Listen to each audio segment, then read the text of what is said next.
Life after football. For a lot of players, it means going into punditry. Some turn to coaching or working in the game in other ways.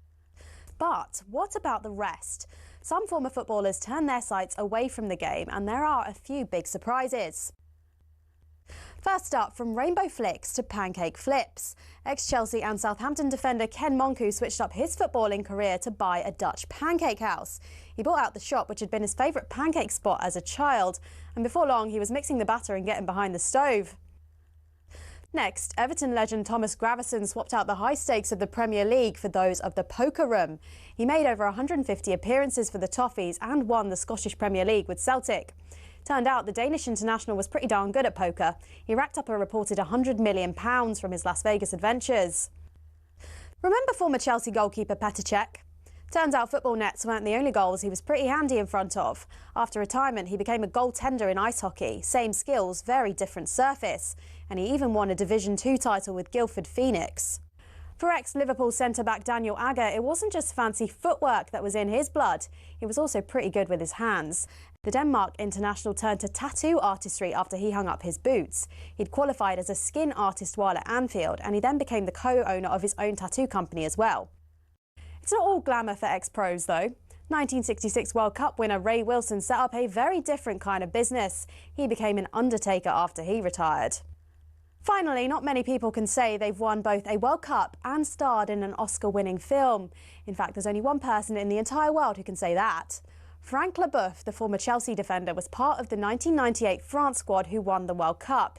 He ended up marking Brazil's Ronaldo in the final and helped his side to a 3-0 win. But Leboeuf had already begun acting on the side while he was playing football, and his biggest role came some years after his retirement when he landed the part of a doctor in the Stephen Hawking biopic The Theory of Everything. I embrace the career of acting, so I want to learn more. So seeing lots of movies is a part of my job. To be honest, with all the dramatic diving in the game these days, there's probably tons of ex-pros who've got the acting skills to make it in Hollywood.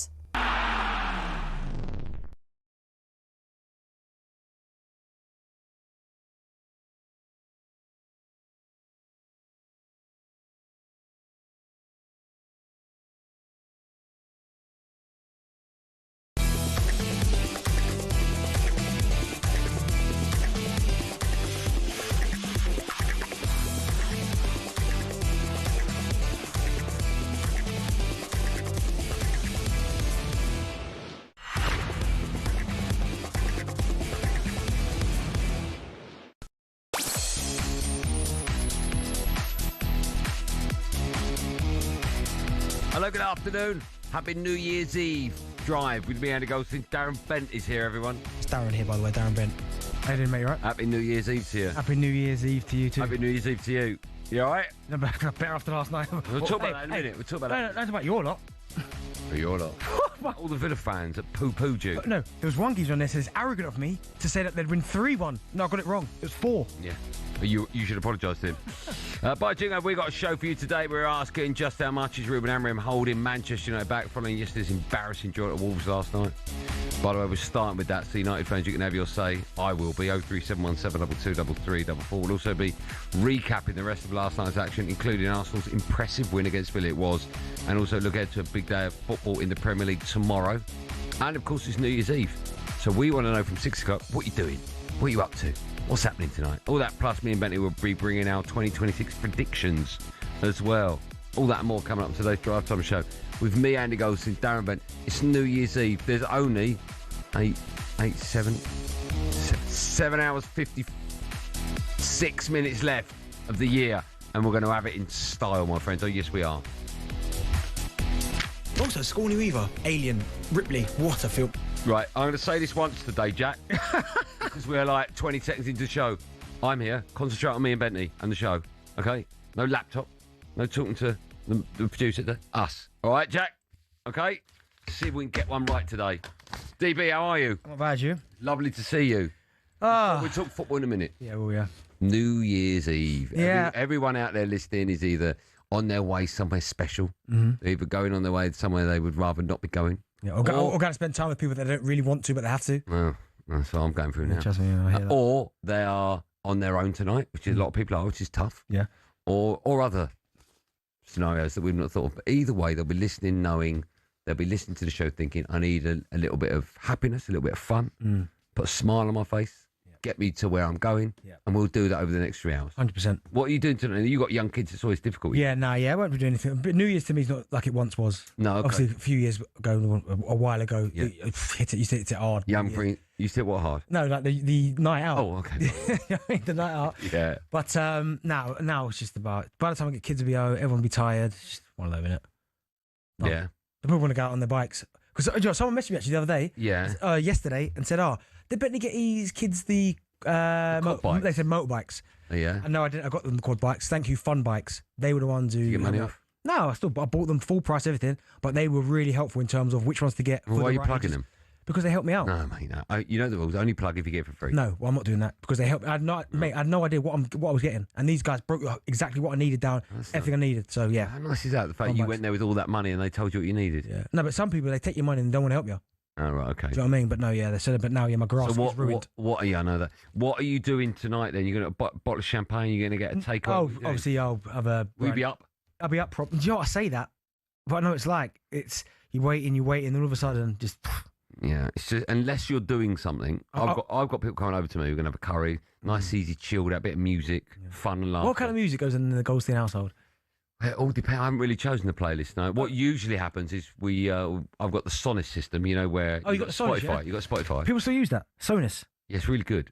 Oh, okay. What would you use? Well, remember back in the day, that was like 15 years ago. That was Sonos. Well, all right, we can't all get up to date. No, but I thought Alexa. No, Alexa's the. No, but does Alexa control your speakers in the house? It is a speaker. Yeah, but it's only a little tiny thing, isn't it? Yeah, but I think you can connect it to all your speakers. Oh, okay, I didn't know that. Yeah, but anyway, and then we pass the iPad with Spotify on it, so it's like press your next one, select it. So you're building up a playlist. So all of a sudden a song comes on, you go, right, who chose this? Okay, nice. Okay, it's quite nice. Yeah, okay, nice. It's quite good. The music on the Sonos. Bit of music. What was it? Bang & Olufsen. That was nice. Yeah, it's crazy. It's crazy money, but no, it's not like now. It's not. The Gap's not that great. No. But back in the day, you go, when it was CDs. Do you remember the CD player? Six. And you just swipe it. I never had this, by the way, but I've seen. That's it. I had the one with the one CD thing in it, but so it was one. You swipe across it, the glass would open. Yeah. You put CD in it, and you load it on there. Then you take the CD out, and then but beautiful, but crazy money. Crazy, but rubbish. Not rubbish. Shout out, but it's not rubbish. But there's so much good stuff now across the board. It felt like back then it was only that. It was like 20 grand for a CD player. No, it wasn't that. I didn't pay that. You're crazy. It was crazy money. No, the TVs in that were crazy, but not that. Why? You don't need it now. Okay, but no. You don't need it now. So that's what I'll be doing. Might have a Chinese tonight. That'd be nice. Yeah, okay. Getting early. I think a lot of people will be having a takeaway. I know the guy. So I'll be all right. What do you mean, know the guy? I know the guy who owns the restaurants. Oh, dear. So listen, I need. Oh, calling favours. Yeah. That's nice. So from 6 o'clock, we'll be asking you what you're doing tonight, but only if it's something you're not looking forward to, like bad New Year's Eve. I mean, we got people just phone up boasting like me and Bentley have done. There's no point. We've already done that. So between then and now, obviously, there's going to be lots and lots of football. A bit later on from 5, we'll be talking about Arsenal. Great win for them. Great win for them. But we're going to start today's show by discussing the mighty Manchester United, who embarrassed themselves last night as they failed to beat Wolves by drawing 1-1. It saw United miss chance after chance after chance to move into the top 4 and pile on the pressure for the manager, Ruben Amorim, one more time. They are 6 now, level on points with Chelsea. So how much of a missed opportunity has this season been for Manchester United? Well, the last time these two sides met was just 22 days ago, but how will the reshuffled teams fare as they quickly meet again? The final game of 2025 underway. It's Heaven bringing the ball forward to the edge of the penalty area. A little give and go. Zirkzee working the opening, and it's deflected in past Jose Sa. A big target in there. It's gone off the top of Zirkzee's head. It's back in from Krejci, and it's 1-1. They deserve it. Wolves level at Old Trafford. All-time whistle blows. Boos emanate around Old Trafford, except for the delirious away end, where Wolves have snapped their losing streak. It's finished Manchester United 1, Wolves 1. Oh dear, where do we start? Well, Joshua Zirkzee's opener, sort of his opener, was cancelled out in the second half. Wolves ended their 11-game losing streak in the Premier League by drawing 1-1. However, once again this season, it was Amorim's decisions that have caused debate. He decided to move his favoured back to his favoured 3, I should say. Also decided to take off Zirkzee at half-time and then swapped Heaven for Yoro after 75 minutes when the crowd were urging him to attack. I mean, oh my goodness, I'll have my say in just a moment. Let's hear what the manager had to say after the game. We lost some points, a lot of points in details. But if you look at the table, we are the second team in terms of goals. We are maybe the team with more shots. We create a lot of chances. We have a lot of fluidity in the game. And we saw that during many weeks. Our problem was defensively, not offensively today. Was more offensively, because if you look at the game, the characteristics are not the right ones to create problems to the opponents. And when you have a game like this and you understand what's happening in the game, you understand better what you need to do. Right, I'll have my say on that nonsense. And football fans, United fans, you can have yours by picking up the phone 03717223344. You know when you hear a manager and you think, I think you're just talking garbage now. No one believes what you're saying, even you. I'm getting that with Ruben Amorim. From day one, well, not day one, I gave him a bit of time, but recently, why are you looking at me like that? I'm listening to it. Recently, I've said he's no good, not good enough. Dropped points against Wolves, dropped points against West Ham, Bournemouth, Everton, 10-man Everton as well. We didn't change it. If you count up all the points, 3 against Everton, we should have beaten them, 2 to 9 points. We should be third, level with Villa, right? It's quite clear that his lack of knowledge in everything, from formation to tactics to substitutions, his lack of football knowledge is holding Manchester United back. You think? Well, I know so. We went to 4 at the back against Newcastle. We didn't concede and we won the game. I know second half we changed it, but that's a fact. Decided not just to change it, but to change things like Dorgu was playing as a sort of right wing back, not certainly what a right back, but he was further forward. Puts him on the left last night. Changes stuff. The change on 75, and we're crying out for an attacker. Brings on a like for like defender. He always does it. You've got a Wolves side, right? Let's just understand what happened last night. Wolverhampton Wanderers came to Old Trafford, and up to that moment had scored 2 points. 2 points, right? They got an extra 50% of their overall haul of points this season last night at Old Trafford. They got an extra point. That 2 became 3. We played the worst team in the Premier League that hadn't won at home. And we couldn't beat them. Now, if you're a manager and you're responsible for the mighty Manchester United and you can't work out how to beat a 10-man Everton at home, even saying that sentence, I can't believe we didn't draw the game, let alone win it. We lost that. And you can't work out, that's what happened. You can't work out how to beat the worst side in the Premier League at home. You can't work it out. You're not good enough.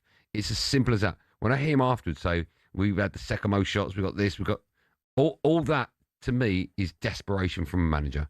Because look at the league table, look at the results, and look what you've done. And everything so far, everything that he's done is embarrassing and wrong. And I've said it before, I'll say it again. He's not the right man for the job. Well, you got to think Arsenal struggled against Wolves. Now, Arsenal, to the point where it was a struggle.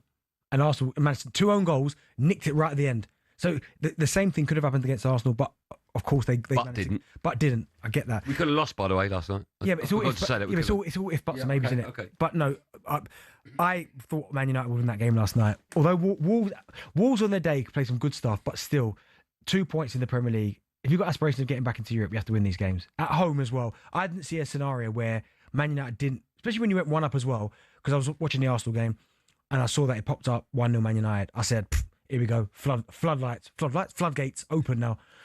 Then they scored. I thought, but it happened to you before at their gaff. That's right. 1-1 at half time. So I thought, and the fact you didn't go on and create hardly anything, and they were the ones creating the opportunities, that would be a real concern for me.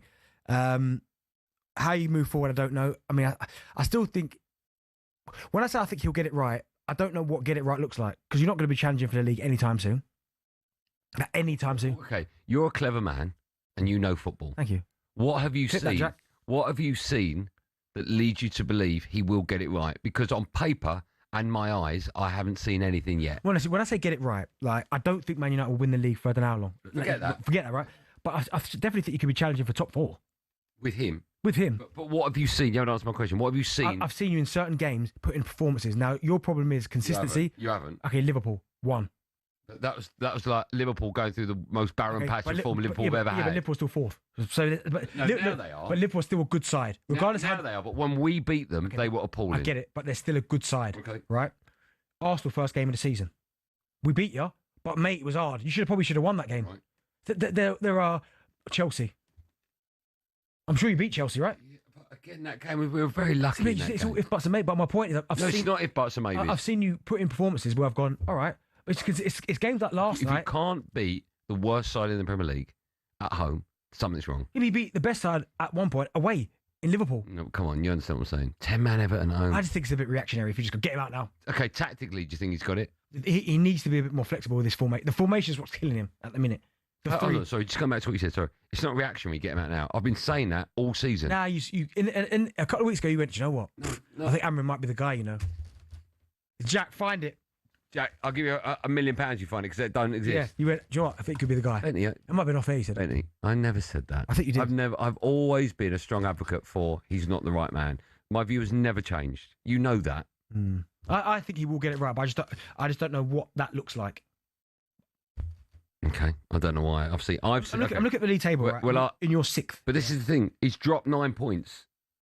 We should have had 9 more points. He's holding us back. Yeah, but you say that, but it's not. These are all it's not. No, but at the end of the day, the sides that beat you or you dropped points against played well. It was like it was Everton a gimme. Didn't play well against us. There were 10 men. Yeah, but maybe they sat back. Yeah, but maybe Manchester United are not. The Manchester United should be steamrolling. Why are you arguing with me? You know I'm right. I don't think you are right. They're appalling. They're appalling. I mean, you're 6th in the table, and you're not sort of appalling. We are appalling. Appalling. The manager is tactically completely unaware. You beat Newcastle last. I know they were unlucky, but you won that game. I mean, again, started with 4 at the back, went to 3 at the back. Should have conceded in the second half. They were all over us. Just imagine you've lost only once in like your last 6-7 games, man. Well, I think, there's no point saying he should go because they're clearly not going to sack him. But what next? United fans, you can come and have your say. We'll start with that. 03717 223344. Man United chat is how we start today's Happy New Year's Eve show live on Drive and talkSPORT.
Jack's already got it right. Good work, Jack.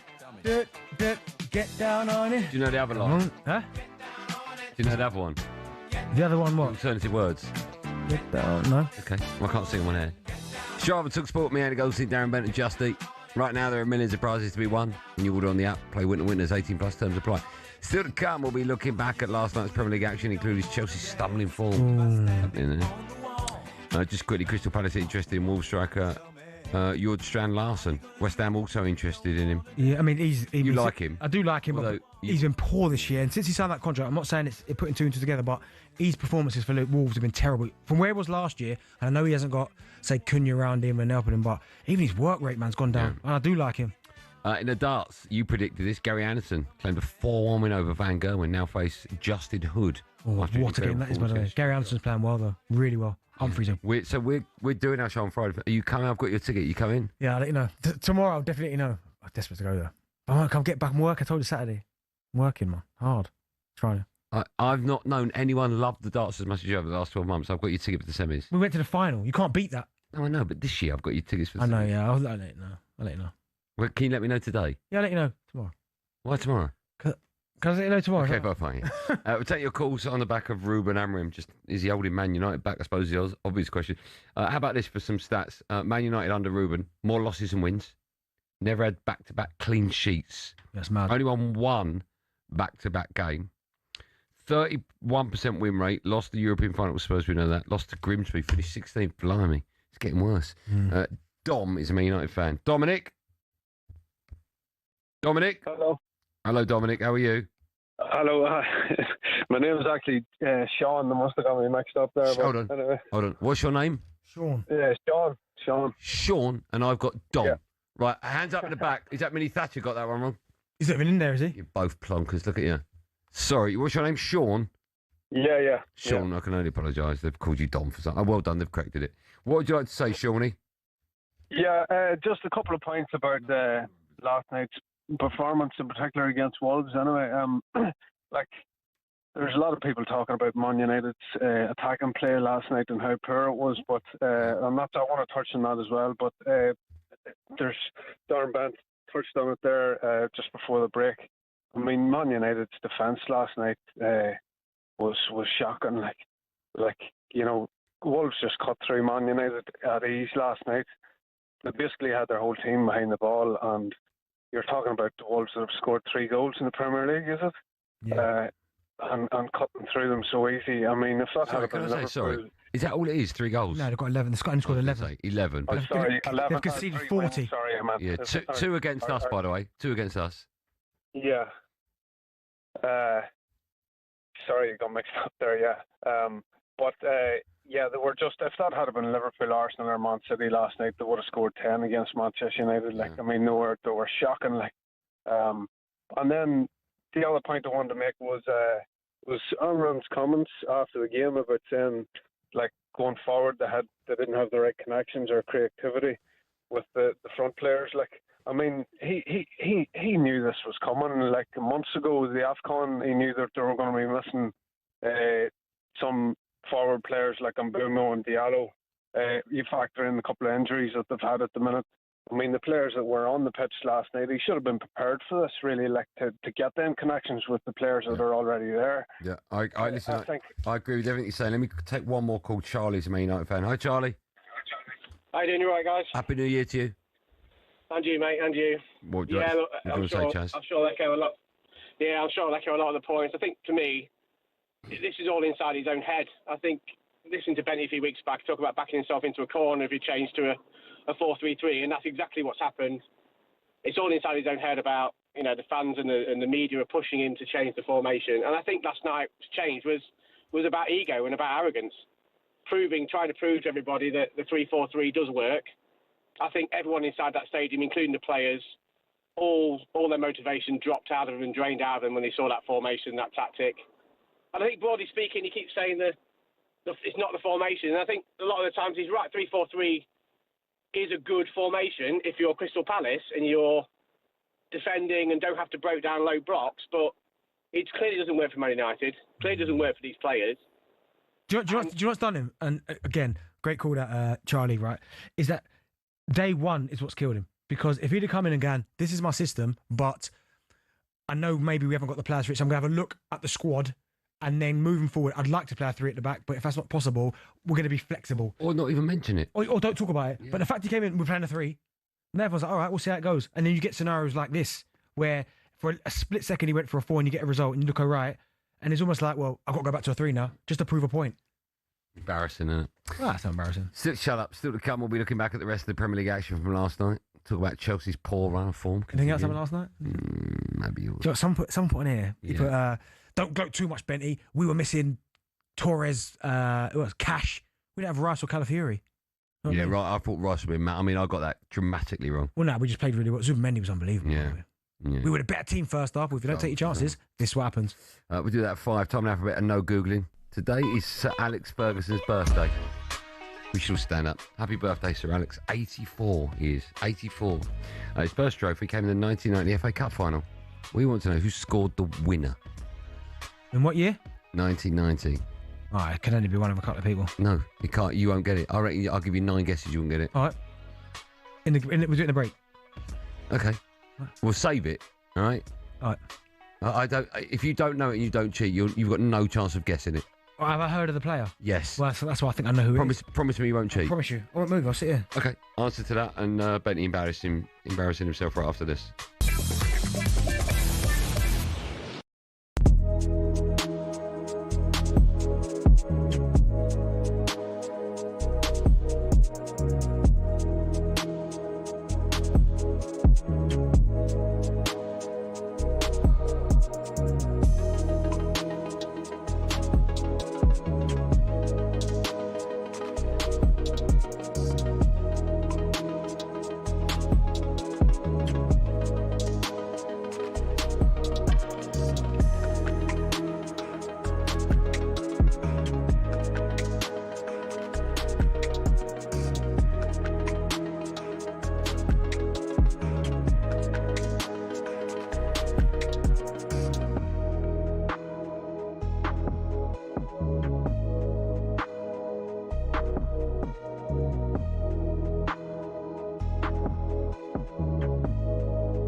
It's not often you associate fan power with Chelsea Football Club, but one of the shining examples of it lies with a group called the Chelsea Pitch Owners. And they've proved to be the thorn in the side of owners past and present who've been dead set on moving stadiums to a larger, more lucrative piece of land. Essentially, the supporters group holds the freehold to the land on which Stamford Bridge sits. Former owner Ken Bates set it up at a time where some unruly property developers tried to evict the club from their ground. In order to prevent this, he established the CPO as a company that owned the pitch and offered the fans the chance to buy a share for £100. As well as that, they also own the rights to the name Chelsea Football Club, so if any owner wants to take them elsewhere, they can't be called Chelsea without the approval from the CPO. Now, in 2011, Roman Abramovich tried and failed to move them away from Stamford Bridge, and this has set a precedent for Todd Bowley and the current power brokers at Chelsea. They know any plan which involves moving from Stamford Bridge will require CPO approval from the now 13,000 fans who own it. There are fans who are concerned that if they stay at the bridge, they'll be left behind their domestic and European rivals who are moving to more commercially successful stadiums. But for the heritage and history lovers, Stamford Bridge is one of the iconic English stadiums, and to move away would be a grave mistake. It might not be as flashy as others, but stadiums like it have something about them that cannot be replaced. One thing's for sure, if Bowley wants to take Chelsea away from their home, he'll have to go through the CPO first.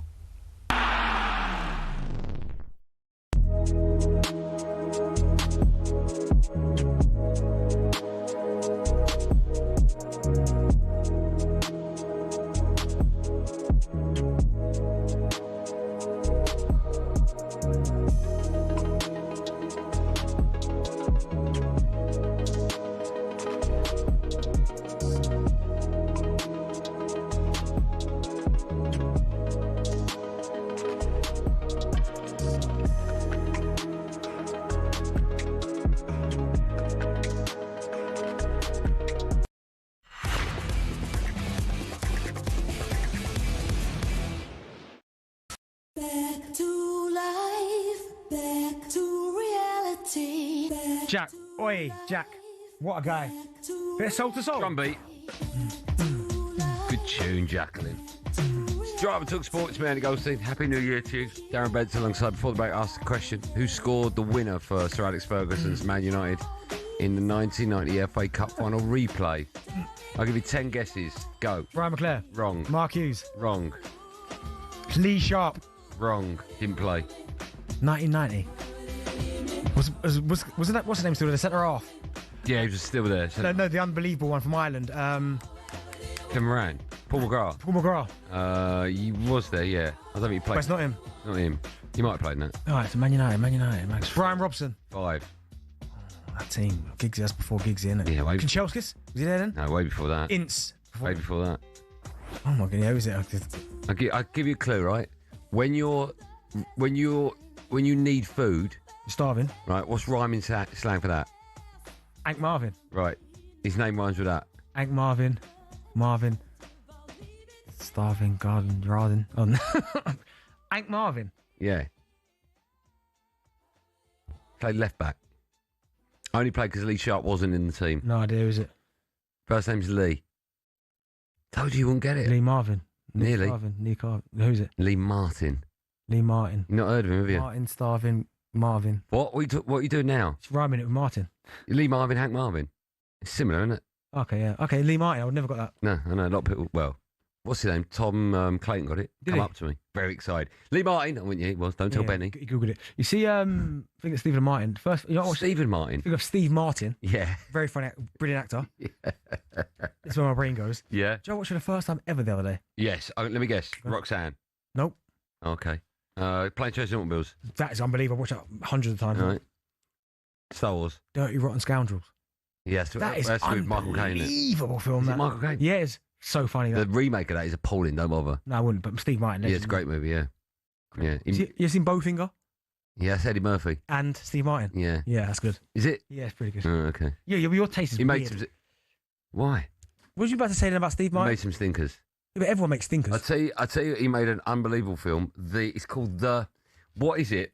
Anyone in there? The Father of the Bride? No. Where he invented the thing that goes on the glasses. He invented that to put your glasses on off. It's the something. Very famous Steve Martin film. I'm giving you such an awful clue with the word the something. People will be going nuts and shouting at the radio. People sent in. That's one of his best films ever. Yeah. Was he the Pink Panther as well? Yeah. Yeah. Nice. Why did it just come up? No, I'm just like trying to find something. Still to come, we'll be asking how the title race looks after Arsenal's big win over Villa last night. But now it's time to turn our attention to the rest of the talking points from last night's games. Does he say the time here? Does he say it now? 17:38.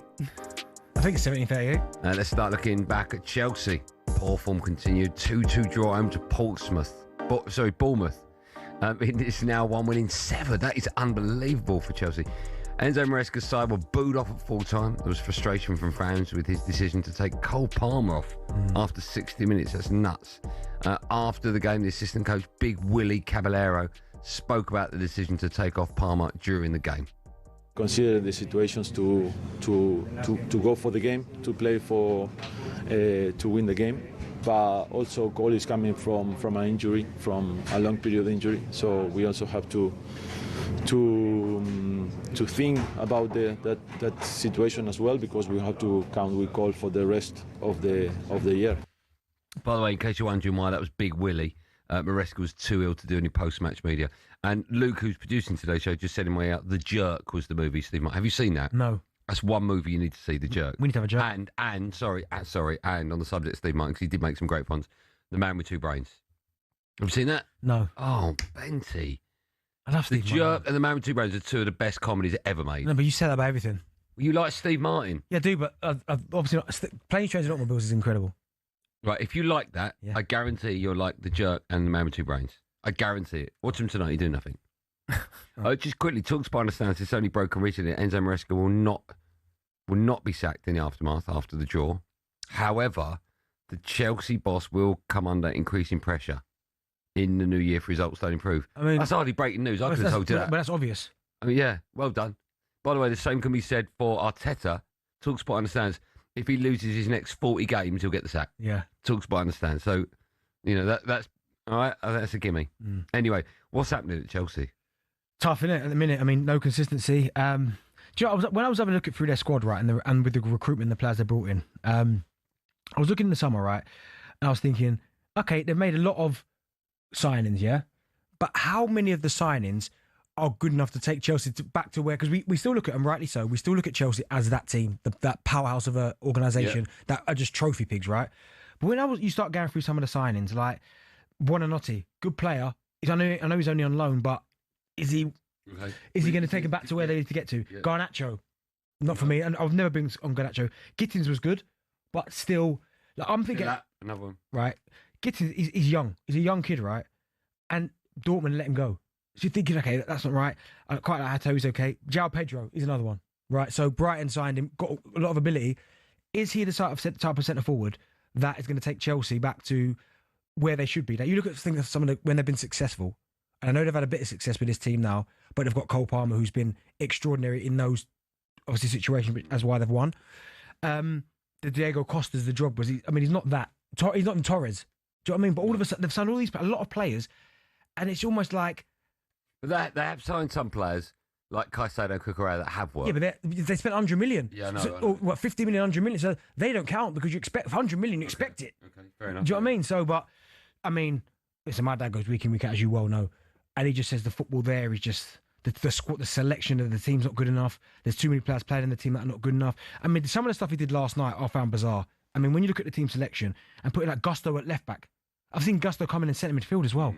Like, I don't know why he's fascinated in moving all these players about. So I understand why he's going to come under pressure, because Chelsea fans, they expect, and rightly so. City at the weekend. Massive game for Chelsea, right? I will have everything crossed that Chelsea win that. Yeah, of course you will, yeah. Everything crossed. I don't think they will. I think they get battered. Well, it's going to be tough. But Chelsea, and this is the thing about Chelsea, right? On their day, when they play well, they could play against anyone. We've seen they rip. They usually do it for the big boys, but right. not. It's the big boys, like the PSG in the Club World Cup. It should have been 7 at half time, right? They battered them. One-off games against the top teams, Chelsea can beat anyone. They're good enough to beat anyone. But it's consistency over 38 games, or a consistent amount of time, which is costing them. And I just think I'm not sure about Maresca. I think all of a sudden now he's starting to lose the plot a little bit. Moving on, it was an eventful game at the London Stadium between West Ham and Brighton. It ended 2-2. West Ham are now 4 points off safety. Boss Nuno Espirito Santo was asked about the importance of the next 2 games. All the games are important. It's not the must-win game. Is if you look today, we draw. It's a point. If we can compete well and perform well, this can be a good point. So, yeah, it's going to be special games for me. But like you said, really important matches. Those next 2, by the way, Wolves away, Forest at home. The Forest game is live on talkSPORT. How crucial are they? Let me say them again. Wolves away, Forest at home for West Ham. Massive. Oh, huge. I mean, last night was a good point. I mean, they'll be disappointed getting themselves in front. We're going in front 1-0 Bowen and then 1-1 Welbeck with the pen and then get themselves back in front and then letting Veltman score at the end. What did you make of the Welbeck pen? The second one he missed. I don't mind it. Like, do you know why I don't mind it? Because... By the way, if you're not understanding what I'm talking about, Panenka, yeah. But I don't think that's what riled the whole player situation. I think what riled and made that little fracard was that one of the players, I think it was Fernandez, went to run past Welbeck and congratulate Areola for saving it or hitting the bar, and he bumped Welbeck, and then that's what kind of started it all off. But I've got no problem with Danny Welbeck because I know his character. Like, he's a good professional. That's why he's still going at, 33, 34, I think he is. Because he's got a good character. So he tried it, he missed it. Fair enough, he held his hands up. But West Ham, if they got to beat Wolves, they have to. And even Forest surprised me yesterday, getting beat by Everton away. Even though Everton are a good side, West Ham have got to find a way of getting some points on the board because that gap's just going to get bigger and bigger. But let's talk about Nottingham Forest. They slipped to a 2-0 defeat at home to Everton. They stay 17th in the league. The gaffer, Sean Dyche, was not happy with the side's inability to turn possession into chances. If you're going to dominate a game like that but not have that cutting edge to open up, but you don't lose it. You know, it's very similar at Fulham. You know, we never really were in trouble at Fulham and yet we lost 1-0. Never really in trouble tonight and yet we lose 2-0. That's the frustrating thing for me. They've got to, you can't be that naive. People in the Premier League find different ways of activating and Everton have done tonight and fair play to them. Strange one, isn't it? 4 defeats now in 5 in the league for Forest. Would you be slightly concerned if you're a fan? A little bit. I mean, I do sympathise with Sean Dyche, what he said there, because 70% possession, expected goals 1.5. Yeah. Total shots 21. Do you know what I mean? And you get beat 2-0. It's nuts. But saying that, I mean, James Garner, his performance was absolutely... And it's mad. I always say to you, and you said it wasn't a thing, I'm telling you it is a thing. Players, regardless of position, always score against their old side. I don't know what it is. I don't think I've ever said that. Yeah, we had this conversation. You went, no, you don't think it's a thing. James Garner... I don't think I've ever said that. I mean, there's 2 misquotes now today. No, but I'm telling you, that is exactly what... I'm sure people listening will tell you that. No, they won't. I bet they don't. No, I agree it's a thing. No, but you said you didn't. Again, you're making stuff up. I'm not. 2 things. My lawyers are going to be listening to the next 2 hours. But no, yeah, he was brilliant. I mean, first of all, the goal that he scored was a nice finish. And then the assist for Tino Barry. But for Everton, moving on well, but for Sean Dyche, I think when you look at their run of the games that they've had some good performances. I know they've lost their last 3. I still think Forest will be all right. But then I'm saying that, which would tell you then the 3 that are in the bottom 3 will go down. But I just think with Sean Dyche, they'll get it right. They've spent a lot of money in the summer window. We've got another one opening up in a day, tomorrow. Yeah. Do you expect them to go back in? Forest? Yeah. Yeah, to buy. Yeah, I mean, do you know what? I actually quite like some of the signings, to be fair. I like Amari Hutchinson, Ipswich, obviously connection. James McAtee from Man City. A lot of people spoke highly about him. Zinchenko on loan, I thought was a good signing as well. Douglas Luiz from Juventus, good one as well. So Igor Jesus, I think they did recruit really well, but right now they're having a bit of a tough time. This is Drive on talkSPORT. Andy Goldstein Darren Bent. It is a New Year's Eve drive time special. Not special, just another day. When we come back at 5 o'clock, we'll be taking calls from Arsenal fans, very happy. And Villa fans. And Villa fans that phone up and apologise to you, Darren Bent. No, I said 3. The arrogance of them. Say you've got arrogance. Yeah, said, so arrogant. One guy came on angry as well. Yeah. How dare you say 3-1? No, we'll put him to the top of the list if he phones back. 03717223344. Get your calls in now.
Bit of Ollie Murs. It's Ollie Murs. Sounds like Ollie Murs, doesn't it? I got this thing. Oh, JT, bit of Jimmy Tarbuck. JT, you know Ollie Murs? I mean, you'd be happy with that. It does sound like an Ollie Murs song, doesn't it? No, it sounds like a Justin Timberlake song. I got this feeling. I got this feeling. That's that. I mean, Ollie would be delighted with that. You'd compare him to JT. We love Ollie. Yeah, but JT. I don't know why we didn't get him on. Should we phone him, see if he's about? Should I phone JT as well? See if he's about. Which one? Justin Timberlake. I think I've got more chance of getting John Terry. It's Drive and Talk Sport with me, Andy Goldstein, Darren Bent and Justy. There are millions of prizes to be won when you place an order on the app. Play win to winners, 18 plus terms apply. Still to come, we'll be asking him what Arsenal's big win against Aston Villa means for the title race. But first, just quickly, this Saturday, Amanda Serrano defends her WBO and WBA featherweight titles against Reina Tellez in 10 3-minute championship fight rounds from Puerto Rico. Watch live this Saturday only on DAZN. Boxing update on talkSPORT with DAZN, the global home of boxing. Sign up now at dazn.com/boxing. Got one of them big reads now. Do you want to go halves with me on it? No, I'm just going to chill. I'm afraid, you know what? Because you look after me, because Yeah, no, I'm just going to sit here and try and book a game of paddle for next week. You carry on, we read. All right. talkSPORT is already looking ahead to an exciting year 2026 will bring. Again, that doesn't even read right. To an exciting year. Anyway. You just read it. This is the most important bit. We're giving you the chance to win a massive £26,000. How about that? 26 grand.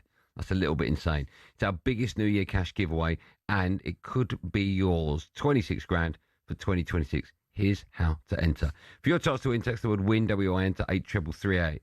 A text will cost you £2.50 plus your standard network rate, or, my voice is going now, you can call 0343 423 9761. Lines close at 12 p.m. on the 9th of Jan. That's when you need to answer your phone when it rings. UK residents only 18 plus. This is a network promotion for all T's and C's at talksport.com/win. Your chance to enter. Text the word WIN, W-I-N, to 83338. Good luck. Good luck, everyone. 26k for 2026 on talkSPORT. Shall I phone up Ollie Murs, see if he's about? Should I do that? Yeah, why not? Pick up the phone. Should I do that? See if he picks up the phone. See what he's about. Because we are doing a special New Year's Eve show, right? And I will phone Ollie, and then who are you going to phone? Nobody. He might not pick up the phone. Let's just try it. I know our producer. I was going to phone people like that. What? Just going to phone him? I hope he swears. He won't swear if he picks up. I blame you. Hold on. Shh. He might not pick up. He might not pick up. Well, no, he knows you're on air. So he obviously knows. He doesn't. He's probably like feeding his child. Not picking up. I think we should play a game where I phone someone, you phone someone. So Your someone... call has been forwarded to voice. Oh, his number. Imagine you called 037. Who do you want to call? Michael Becks. You'd be devastated if I called. Oh, and you haven't got his number. How would you know that? Because you've told me millions of times. You haven't. Hey, why don't you try Becks? I've DM'd him already. Instagram call. Well, you know what I could do? Darren's a great lad as well. Yeah, you're a great lad too, Becks. Love you. A great lad's fine, but just remind everyone what the other one is. Yeah, I love Andy. Yeah, I love you too. Yeah, but that's like I love him, like him, really. No, it's not. He is, yeah. I love him. You know what I mean? I love parsnips. I don't really, but just say it. That's what it's like. Why I love parsnips. Do you like parsnips? Look after the phone book, I can just call someone. Let's speak to Billy, he's a Chelsea fan. Hi, Billy. Good evening, lads. Is that Billy as in Billy? No, it's not our one. What Billy? How are you, Billy? You well? Yeah, it could be better. After watching that show of absolute... Careful. Careful. What's happening with your club at the moment? Who knows? Does anyone know? I think he's absolutely losing the will to live, Mariska, yesterday. Why? What's he doing? What would you do that he's not at the moment? Because, like, we were talking about, I'm sure you heard at the top of the show, we were talking about my manager, and he's getting everything wrong. Substitutions, formations, everything's wrong with that club. What did Bentley say about Gusto, about playing him on the wrong side? I caught the back end of that. Yes, I don't know why he's playing him at left back. Yeah, completely agree. We said that last night. Again, taking Cole Palmer off in the 60th minute, whatever it was, like the attitude, it's just complete shambles now. It's just absolute complete shambles. He's put Liam Delap on there last night. Estevao was the best player on the pitch by far. Billy, let me ask you, because listen, I watched Liam a lot last year at Ipswich, and I thought he was absolutely outstanding. He led the line really well, big, strong, powerful. I've heard some Chelsea fans say that he's not maybe quite up to the level that they would have expected. What have you made of him so far? You know what? I was just about to say that. Last year, for where he was playing against, what he's playing up against, okay, but now it seems like he's a big fish, or should I say a little fish in a big pond.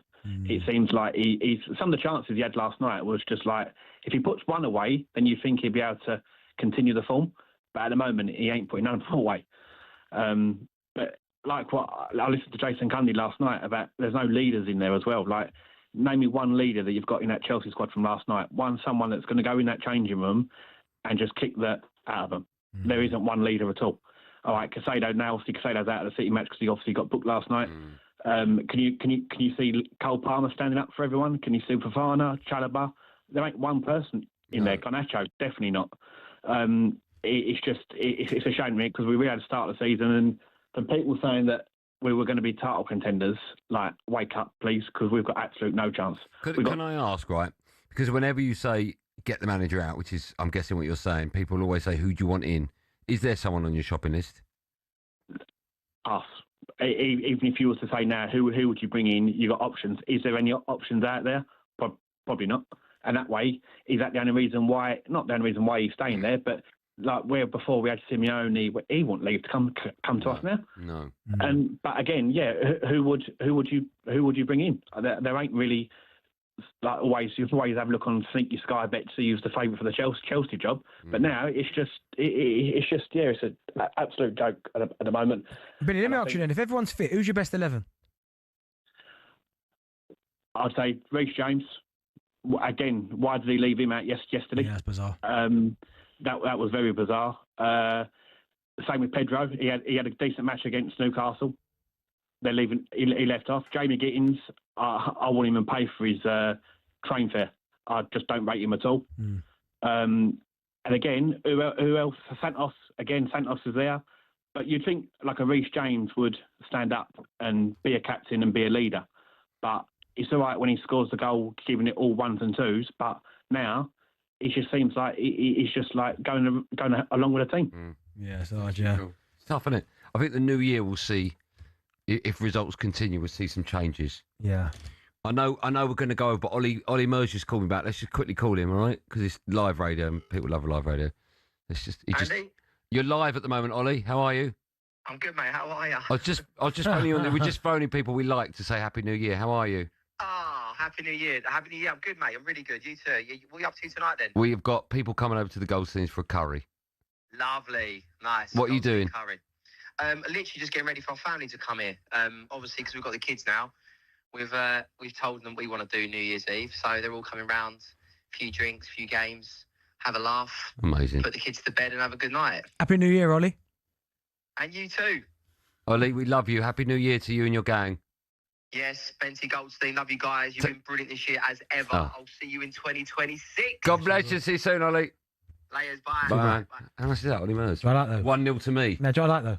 1-0 to mark that down. That's 1-0 to you. Yeah. But you lose a mark because he goes, yeah, Bentley Goldstein. Bentley Goldstein first. Never satisfied. Hey, he knows, isn't he? Right. He said Bentley Because Goldstein. you said Happy New Year and he went, Bentley, Happy New Year. No, he didn't say Bentley. He just went Happy New Year. Then you spoke and then he went, Bentley Goldstein. So I'm 1-0 up. So when we come back, you'll be phoning someone in your phone book. All right? Okay. And I don't mean like your dad. Okay, Auntie. Auntie's cat. Make sure you join me and Ben. Oh, when we come back, we're talking Arsenal. I know lots of Arsenal fans want to have their say. 03717 22 334 Arsenal fans. How big a win was that last night?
after football. For a lot of players, it means going into punditry. Some turn to coaching or working in the game in other ways.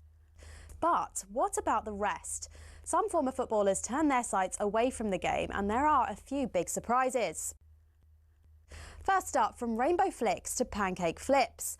Ex-Chelsea and Southampton defender Ken Monku switched up his footballing career to buy a Dutch pancake house. He bought out the shop, which had been his favourite pancake spot as a child, and before long he was mixing the batter and getting behind the stove. Next, Everton legend Thomas Gravesen swapped out the high stakes of the Premier League for those of the poker room. He made over 150 appearances for the Toffees and won the Scottish Premier League with Celtic. Turned out the Danish international was pretty darn good at poker. He racked up a reported £100 million from his Las Vegas adventures. Remember former Chelsea goalkeeper Petr Cech? Turns out football nets weren't the only goals he was pretty handy in front of. After retirement, he became a goaltender in ice hockey. Same skills, very different surface. And he even won a Division 2 title with Guildford Phoenix. For ex-Liverpool centre-back Daniel Agger, it wasn't just fancy footwork that was in his blood. He was also pretty good with his hands. The Denmark international turned to tattoo artistry after he hung up his boots. He'd qualified as a skin artist while at Anfield, and he then became the co-owner of his own tattoo company as well. It's not all glamour for ex-pros, though. 1966 World Cup winner Ray Wilson set up a very different kind of business. He became an undertaker after he retired. Finally, not many people can say they've won both a World Cup and starred in an Oscar-winning film. In fact, there's only one person in the entire world who can say that. Frank Leboeuf, the former Chelsea defender, was part of the 1998 France squad who won the World Cup. He ended up marking Brazil's Ronaldo in the final and helped his side to a 3-0 win. But Leboeuf had already begun acting on the side while he was playing football, and his biggest role came some years after his retirement when he landed the part of a doctor in the Stephen Hawking biopic The Theory of Everything. I embrace the career of acting, so I want to learn more. So seeing lots of movies is a part of my job. To be honest, with all the dramatic diving in the game these days, there's probably tons of ex-pros who've got the acting skills to make it in Hollywood.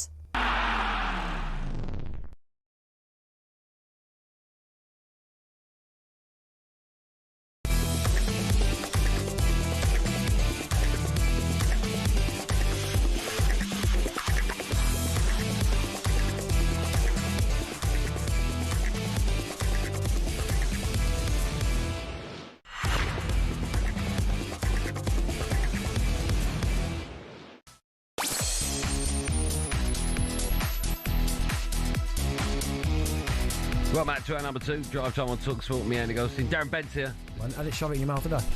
Jeez, no need for that, mate. It's New Year's Eve. I didn't know what I said. Say that again. Well, I didn't shove it in your mouth, did I? No, Jack, I mean, you are disgusting. No, you said it, mate. Nothing to do with Jack. You said it. Still to come, we'll be asking Benty to name 5 players who need a move in the January window. We'll also be asking the people behind the glass to pick those telephone calls up. Where are they? Ian Honeycomb chocolate back there. One job. Do you want to pick them up? Might phone Jimmy. Unbelievable. Might going to phone Jimmy. Jimmy Floyd, you're 1-0 down. I'm not. I mean, you are. You can't argue with that. You are 1-0 down. But now, Arsenal are 5 points clear at the top of the league after the Gunners produced a sensational, you can tell Luke's written, second half to beat Aston Villa 4-1. So where does this leave the title race? Oh!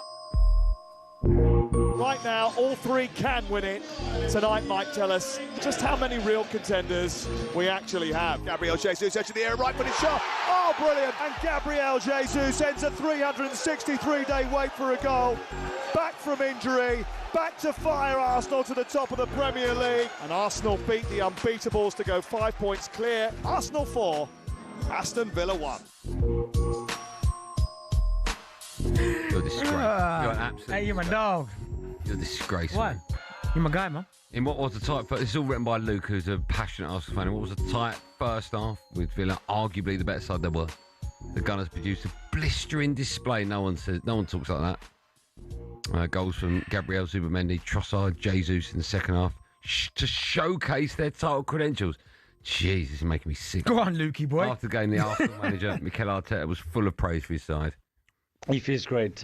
We put so much into the last period. It's a great way to finish the year against a team, obviously, that is in great form, 11 wins in a row, emotionally in a really good moment. We knew that we're going to have periods of dominance, periods to suffer, periods that we're going to have to sprint back 70 meters, like we had in the first 10 minutes especially.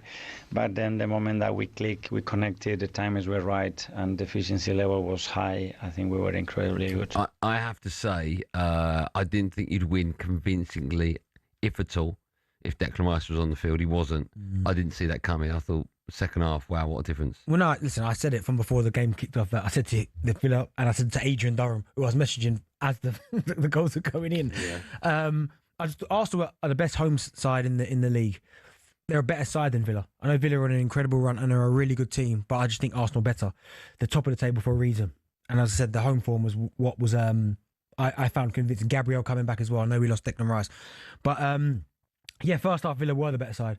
Ollie Watkins has got to take that chance. When that chance comes to him, he has to take it. If he takes it, then it might be a bit panicky in there. A little bit of the wobbles might happen, and then it's not as one-sided as it was. But he doesn't take that chance.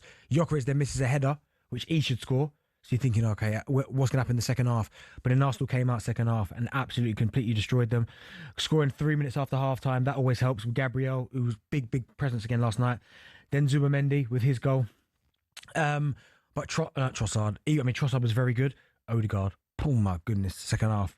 I swear, Andy. He needed to. That's the Odegaard I've seen from 18 months ago. Yeah, I've not seen that for a bit. He was absolutely incredible. Didn't like what I saw after the game. Because if that was Arteta who didn't shake Unai's hand, it'd be story 24 What's hour the news. reason behind that? Why didn't he do that? I think he said something about he was cold. Okay. Come on, if that's Arteta, you'd be going for him. You're 100% for him. Yeah. So you can't do that. You've got to shake hands. Got to shake hands. But no, Arsenal were absolutely brilliant. Certainly second half last night. Yeah. Word about Aston Villa? What do you make of them? No, listen, they played well. Good side. I know they were missing some of their best players in Torres and Matty Cash. Kamara wasn't there as well. Onana coming off. He was playing really well. Was that a difference? I wouldn't say it was a difference, but no, for them. Yeah, it was a big miss because he certainly in the first half he was getting the ball just driving through the middle of the park. So I've got no doubts that was a key factor in terms of the game maybe swinging in Arsenal's favour. But ultimately, at the end of the day, Arsenal still had players out as well. Yeah. And you can only do if you take your chances. You get opportunities in games, and Arsenal were ruthless when they got theirs. A good win, 5 points at the top now. Come on, Sunderland. Top of the Champions League. You've only lost a couple of 2 games all season. 18th of April, weekend of. Is when you've got Man City. Yeah. Is that the game you think, even now, or are we 4 months away, you think, I've still got to wait till then before I can categorically say it's ours? Yeah, 100%, because there's so many games in between that. I mean, they've got Bournemouth away, which won't be easy, coming up at the weekend. They've got Liverpool at home, midweek next week. That'll be a tough one. Right, then you've got a couple of FA Cup, League Cup games in there. Yeah. Then you've got Forest away. Then you've got Inter away in the Champions League. So there's a lot of games, a lot can happen. Injuries, lack of form. So we've got 25th of January at the Emirates. I wouldn't worry about that one. So I just think I don't want to look too far ahead and go. It's that Man City game where it could be won or lost because there's so many points in between. I mean, yeah, I'm not going to be that silly and go that far ahead, but just take each game as it comes. Do you think Aston Villa fans will phone up and apologise to you? Of course I won't. They won't? No, let's find out. We've got one here. No. Jonathan's a Villa fan. Hi, John. Hello, how you doing? Good, John. Did we speak to you yesterday? No, you did not. Oh, fine. Okay. First time caller. Oh, nice. Oh, wow. Thanks for that. First of all, I won't apologise to Benty, but I actually saw that result coming yesterday as well. See, honest fan, honest Villa fan. One bridge too far for the Villa yesterday. I was just disappointed at the beginning of that second half. It was so naive because Arsenal's first kind of point of attack is those corners. If you look at all of their games, it always comes from set plays corners. Yeah. They didn't create a lot from open play against Villa yesterday in the first half, and I was just so frustrated that Villa did that, because I think if we had taken Arsenal to 70, 75 minutes, they would have got nervous and so on, but I just thought Villa looked leggy both in terms of physically and mentally yesterday. I have to say, the one message I would say to the rest of the league, I've watched Arsenal a few times now, and what actually scares me more is their defence more than their attack. Yeah, agreed. I look at their attack and I think I don't think there's anything to fear there. There's not a lot of pace. Even Saka was quite quiet yesterday. Even during even when Arsenal got the ascendancy, Dean did a really good job on Saka, I thought. Where Villa really went badly wrong was on the right side with Trossard, who, for whatever reason, he's got the heebie-jeebies over the Villa at the moment. He scores every time he steps on the pitch. But we had a makeshift right back who didn't do a great job. And if you look at all 4 goals, Martinez for the first, Sancho for the second, Dean for the third one, who miscontrolled, and then I don't know what Garcia was doing for the fourth. So it's utterly bizarre what went on. But I do think we're sort of over-egging everything. Let's see where everybody is in March, April, because Arsenal have been there, done it, and screwed it up. And I think it's the same with Villa. Do you know what it is as well? I think it's a great call from Jonathan. Great call, John. Some really good points. But I think the defence for Arsenal is rock solid. I mean, rock solid. By the way, what those two about. The save from David Raya. I mean, it's a great save, but it's an awful finish from John McGinn. Have you seen it? Remind me. I've seen it. Go on. So Watkins' header hits the inside of the post, comes back to McGinn, and he hits it towards David Raya. Yeah. So I think the save at the weekend's better. But I think Arsenal's defence is rock solid. But I think where I'm like, okay, was the bench again. Because even though the first half Villa were the better side, at half-time I'm looking down at the team, right? I'm going, okay, if the worst comes to the worst, this was Arsenal's bench, right? Christian Norgard, good player, Premier League, right? Lewis Skelly, Gabriel Jesus, Ben White, Noni Madueke, Eberechi Eze, Martinelli, Kai Havertz. Yeah, I don't think you got a better bench in the game. I didn't name Kepa, but Kepa's there, the goalkeeper. That's what I kept saying. As long as this game goes on, if it stays like this, there are game changers on the bench. So even if you get Eze on or you get Martinelli on, that's where I was a bit like, okay, we're in a really good place here. Yeah, they look very good, don't they? What are your worries? Why will you not win it? Again, I think it's the pressure. That's the only thing I can think of that will stop Arsenal, because they're good enough. They've got good enough players. Yeah. But it's the pressure of Man City just being there or thereabouts, winning games, and then when it comes to crunch time, can they get over the line? Let's talk to an Arsenal fan. Reno is his name. Hi, Reno. Hi, guys. I was at the game last night, and I accept that Villa really did give us a problem in the first half. But the second half, the tempo, Arsenal came out, increased the tempo. And I've listened to all these Aston Villa fans saying, you know, Gabriel hit the Martinez in the face. Marino should have been sent off. It's just unbelievable what they're saying. There was never a foul. That was never a foul on Martinez. In fact, he's pulling Gabriel. That was an absolute goal. Set piece. That's what games are all about. The second one, they're saying Sancho. No, that was Odegaard. Was unbelievable last night. My man of the match, actually. He put the chap under pressure, took the ball away, ran through, and put a beautiful weighted pass through to Zupimendi to score what was a great goal. And actually, Aston Villa lost their heads. They've also got to remember that we had our player of the season, Rice, not in the team and injured. We also had Calafiori, who is unbelievable. And I don't think anybody's really saying what a great player he is. We had Calafiori? Yeah, it's unbelievable. Yeah, absolutely. He is, and I don't want to say world class because that overstates the player, but that chap is the best fullback we have, and that's including Timber, because Timber is strong, he's brilliant, he's fast. Calafiori on the ball is cool, calculated. He never loses that ball, and his tackles remind me of a little bit of Maldini. Jeez, do you know what? Like, lucky you don't go overboard with this one. I mean that one there, right? You've got to watch him. Go and watch him play. I don't need to watch him. Maldini is a bit of a push. I accept that. Maldini, look, I'm half Italian. Maldini. He's got locks like Maldini. He's got good locks though, like Maldini. Who else you got? Does like Odegaard remind you of Baggio? Odegaard, don't understate. When he's on his day, he's one of the best midfield players. You got Scalacci in there. I think he's better than Baggio. I don't. Look, come on. Maldini. Okay, let's have a laugh. But what I'm trying to say is we had two of our best players missing, not even on the bench yesterday. Who are they? Calafiori and Rice. Calafiori and Rice. Okay. Does Calafiori start every week? Every week. Okay, yeah, fair enough. Virtually every week, yeah, he does. Yeah, okay. I'm a big fan. Actually, cool, great call.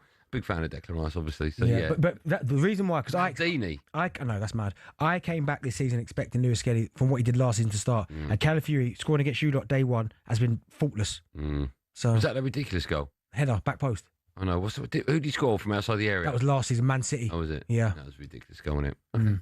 Pains me to say it, but we'll take more calls from Arsenal fans when we come back. And Villa fans. Oh, and Villa fans. None phoned up. You would apologise, have they? And Bentley will be trying to level up the scores. Going to phone a famous person. No, I'm not. Oh, one already. Yeah. Game over. Yeah, quick goes 1-0. There you go. 03717 22 Arsenal chat right after this.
Go on, Ollie.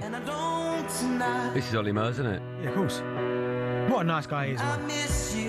And nothing hurts like He's amazing when you go and see him in concert. I saw him support Take That, and it was Barlow. It was Owen. Hold on, wait a second there. Whoa. Let's just rewind for a minute. You went to see Take That without the main man in it? Yeah. Nah. No. See now, I ain't bothering. Right, let me tell you now. Well, no. Listen, I'm not bothering. Stop your arrogance. Let me tell you what. My arrogance, because I'm team my guy. I'll tell you what I'll do. I'm going to tell you, and then you'll go, I'll take it back. Go on. So Ollie got me tickets to see him support them. Lovely. So I took my missus and my kids. Yeah. So we went. So when he set finished, I would have left. Right. So he came on. He stole the show. He was mind blowing. Yeah. Like I was like, oh, I knew you're good. I didn't know. But I think that's the second time I've seen that. Unbelievable, right? They came on. Take That. Barlow, Owen. I can't remember the other one. Not Jason Orange. All right. Who's the other one? It was Curry, yeah. No, I need to know the other one now. Anyone know the other member? Take That. Steve Smith, go on. Barlow, Owen, not Jason Orange, the other fella. Right? Awful. We left. That's what I'm saying. But you should even stay to see it. Well, you got to stay. Yeah, but I'm not going. As soon as Ollie walks off, I walk out the door. Why? Because I'm Robbie, innit? Team Robbie, man. I hope he's listening as well. This is you, that. No, Robbie, this is your guy, this. Howard Donald. Thank you. Who's the other one? No good. He's a ledge, Robbie, isn't he? Yeah, he's a superstar. When's he next going to have a show so I can go and watch? It will be, I think, June. Where? It's going to be England somewhere like the O2 or something. Will it World Cup this June? Oh, yeah, it won't be June. No. Well, but do you want to come? I'll find out. 100% I'm coming. Okay, fine. I'll find out how much a ticket is for you. Well, put me up in the rafters. Honestly, I'll lose it if you do that. Benny! Yeah, but I'm getting back to I'm coming. Big hand in my chest. Right, no way, you can't get there. You got a red wristband. You'll get through. I'll say you with me. You're fine. You look through the glass. Drive talkSPORT with me, Andy Goldstein Darren Bent, and Just Eat, the app for all your delivery needs. Still to come, we'll bring you the best of talkSPORT 2025. Well, it's the best of drive time. Is that right? It's not the best of talkSPORT. Best of drive time. Is that right? Four clips. I didn't ask how many clips did I, Jack? But it's the best of drive, isn't it? Not talkSPORT, yeah? I've still got nothing. Number 4. Yeah. I've still got nothing. Can you answer the question? Is it the best of drive?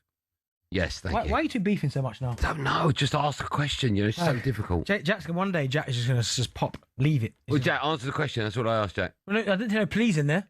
I just shouldn't have to say please. Nah, see, Jack, this is what we're dealing with, people. Well, so every time I ask Jack a question, or anyone, please. Jack, what's coming up next, please? How hard is that? Sounds weird. Luke, what's on the running order, please, mate? You've never said please to anyone. I said please all the time. You're such a liar. I'll tell you what, if you wind the show back the first 90 minutes nearly, I bet you've not said it once. I've not spoke to them, because I can't. So I wouldn't have to say please. Them, you don't even name them. What, Luke and Jack? How rude is that? Yeah. Them. You're just faceless people. You're a disgrace, no, mate. I know, I'm Luke. If I could speak to Luke, I would. No. Them. You'll all be known as them from now on. Should we go to the phone lines? Speak to Gordon. You are an idiot. Hello, Gordon. Hello, Gordon. Yeah, hi, mate. You all right? Gordon, do you know the people you work with, their names, or do you just call them them? No, Luke and Jack. Terrible, that is. I call them by their names, you know. Yeah, we should do. That's the right thing. Yeah, that's what we do, Gordon. Not them. Us Arsenal fans, that's what we do. Not them. Disgusting. Yeah, Happy New Year, by the way. Happy New Year. What are you doing tonight, Gordon? I tried to get on last night.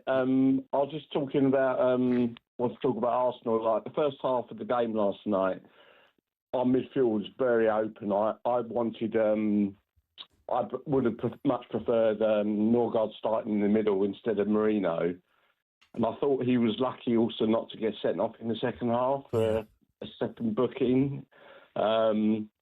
There was, I think there was a couple of Villa fans sitting near me that they shouldn't have been, but they were saying like, "Oh, that's a yellow card, that's a red card," But I think the only thing that can probably stop us or derail us from winning one of the big ones is probably a raft of injuries in say, key areas.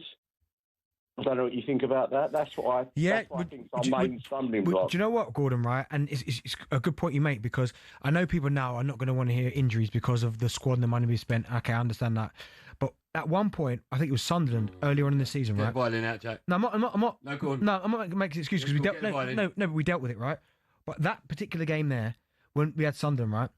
Arsenal at that point had 7 attackers out, 7 in one area.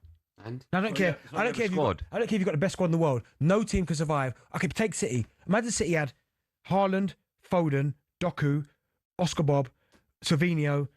Give me a couple others. Shirky and named 7 already. And as I've said, Savinho. Who else have they got? You've named 7. Go on. Right, 7. How are they coping without that? You've named starters. All yours weren't starters. Mate, all of them are starters. No, they weren't.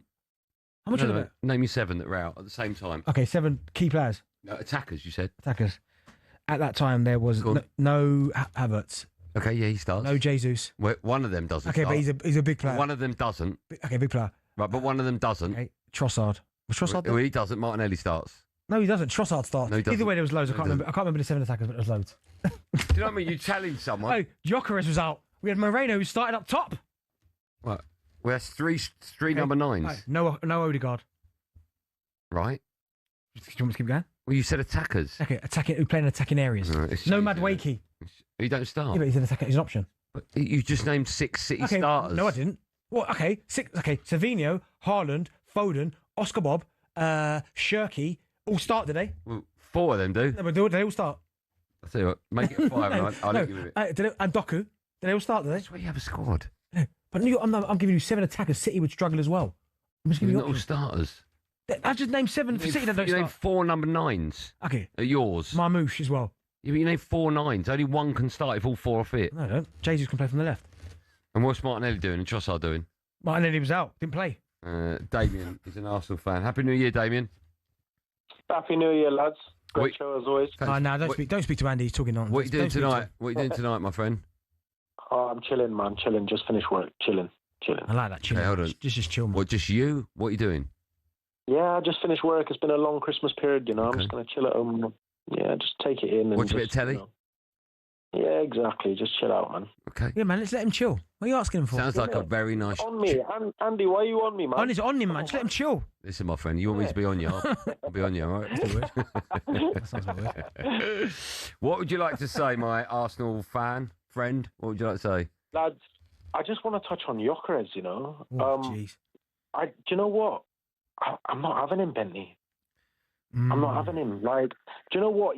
I want to like him. I really want to like him, but I'm watching him and he just doesn't have that je ne sais quoi, you know? He just doesn't have that finesse up front, you know? When he's struggling a bit and I can see that his confidence is being smashed, you know? I don't, it's just not good enough.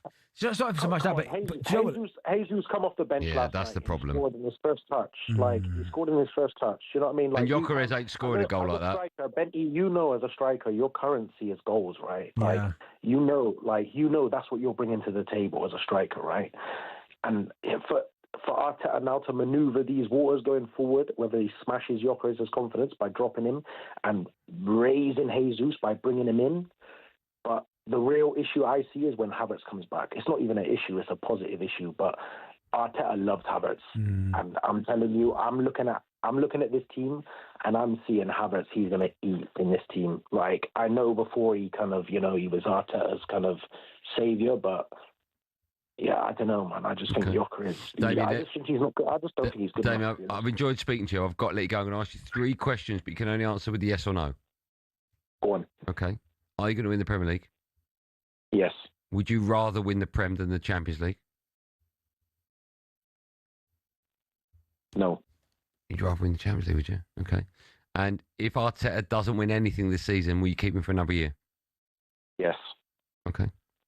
The only ones that want to sack him are the rival fans. That's Okay. it. All right. Us Arsenal fans, we see what he's doing. We see what he's doing. Damien, I've enjoyed talking to you. Have a lovely Cheers, Damien. New Year. Keep chilling. Have a great year. Benty, keep doing your thing, man. We love you. Nice, I appreciate it. See you soon, man. We love you. Hold on, what about Goldstein doing Nah, his they don't thing? like you. I told you that. Yeah, Andy, we like that, but we like the banter, but we love Benty, man. Yeah, but Benty's without me doing his thing, Benny can't do his thing either. I can. I don't know, you're a bit deluded when you talk about Man United, you know. Benty's a bit more level. He's a bit more, you know. No, you're I right. listen to you guys a lot. No, you're right. I'm the only football fan who's deluded. You're 100% right, yeah. Which makes you... Right, we've got to go to a break. Are you going to... I appreciate you. Damien. Darren's a great lad as See well. him, Bex knows, man. A lovely lad, but he don't love me. He don't I love... love you, Andy. Andy, I still love you, man. I love you too. Have a lovely evening, my friend. Stay safe. Enjoy, guys. Cheers, Enjoy. man. You've gone to the break late just to get a bit of... Because he was getting slaughtered. There's no rules today. There is, mate. And if we get in trouble, Luke gets it, not me. All right? He's 2 shows in 1, first and last. Still to come, Bent, he's going to be naming the players he thinks need a move in January. But first, it's time for no Googling. You haven't done that, have you? We want to know which player has scored the most goals in a season after joining in January. So I would imagine that means for the rest of that season. So they got there in Jan, and between Jan and May, they scored more goals than any other player that joined in Jan to May. There's a few... No, there's only one. No, but there's a few... There's only one. No, but there's a few that I remember that had a big impact. There's only one. All right, make your list. All right, stop talking. Do a list. More from me and the naughty schoolboy right after this Love and Drive.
It's not often you associate fan power with Chelsea Football Club, but one of the shining examples of it lies with a group called the Chelsea Pitch Owners.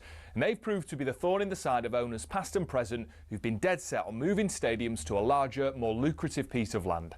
Essentially, the supporters group holds the freehold to the land on which Stamford Bridge sits. Former owner Ken Bates set it up at a time where some unruly property developers tried to evict the club from their ground. In order to prevent this, he established the CPO as a company that owned the pitch and offered the fans the chance to buy a share for £100. As well as that, they also own the rights to the name Chelsea Football Club, so if any owner wants to take them elsewhere, they can't be called Chelsea without the approval from the CPO. Now, in 2011, Roman Abramovich tried and failed to move them away from Stamford Bridge, and this has set a precedent for Todd Bowley and the current power brokers at Chelsea. They know any plan which involves moving from Stamford Bridge will require CPO approval from the now 13,000 fans who own it. There are fans who are concerned that if they stay at the bridge, they'll be left behind their domestic and European rivals who are moving to more commercially successful stadiums. But for the heritage and history lovers, Stamford Bridge is one of the iconic English stadiums, and to move away would be a grave mistake. It might not be as flashy as others, but stadiums like it have something about them that cannot be replaced. One thing's for sure, if Bowley wants to take Chelsea away from their home, he'll have to go through the CPO first.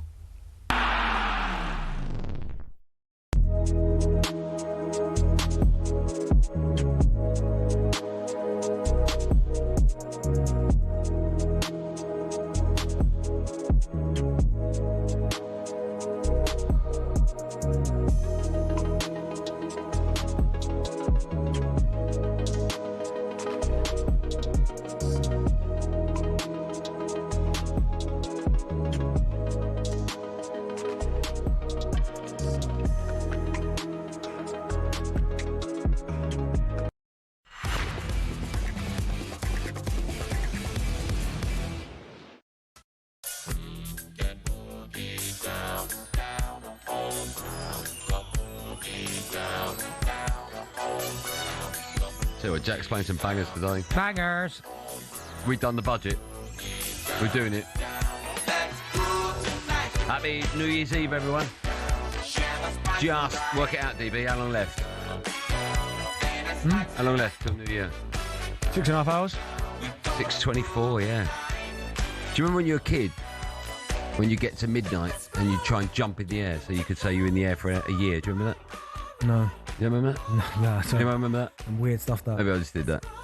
Or like you try and snog a girl, like bang on so you could say I was snogging you for a year. Do you remember that? From one year to another.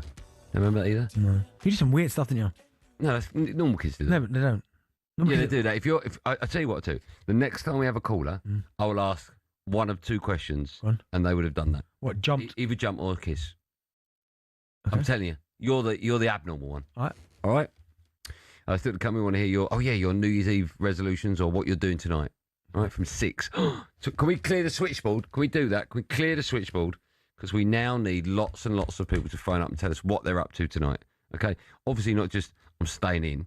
You know, if you've got an exciting night or even a night you're not looking forward to, these things only work if you pick up the phone. Yesterday, you were amazing. Don't let me down. Call in now. 0371 722 3344. But now, tomorrow sees the January transfer window open, so we thought we'd ask Darren Bent to name 5 players that he feels need a move in this window, Darren Bent. Yep, good. Yeah, listen, I've got 4. You're doing your homework now. I've got 4. You're doing your homework now. No, I've got 4. Well, it was 5. Yeah, no, but I'll get to 5 by the time. We asked this at 2 o'clock when we had the meeting. Yeah, no, but then we went for a walk, didn't we? Right, so first one, I've gone Semenyo, an obvious one. Oh, well done. This is breaking news. Nah, I've really done well. So a player has already had talks with Man City. 3 of them, you go, oh, right. So I've got Semenyo because Could you now. not be bothered to do this? Yeah, I could be bothered. Semenyo.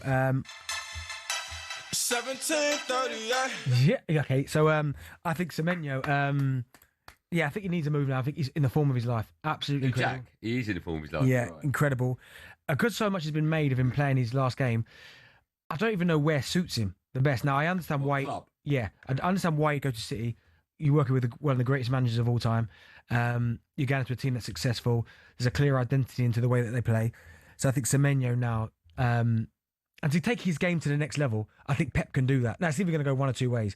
Is he going to get to City and Pep puts the shackles on him and he doesn't produce the goods that he was doing, or he's going to fly and turn into an absolute superstar? So I think Semenyo is definitely one.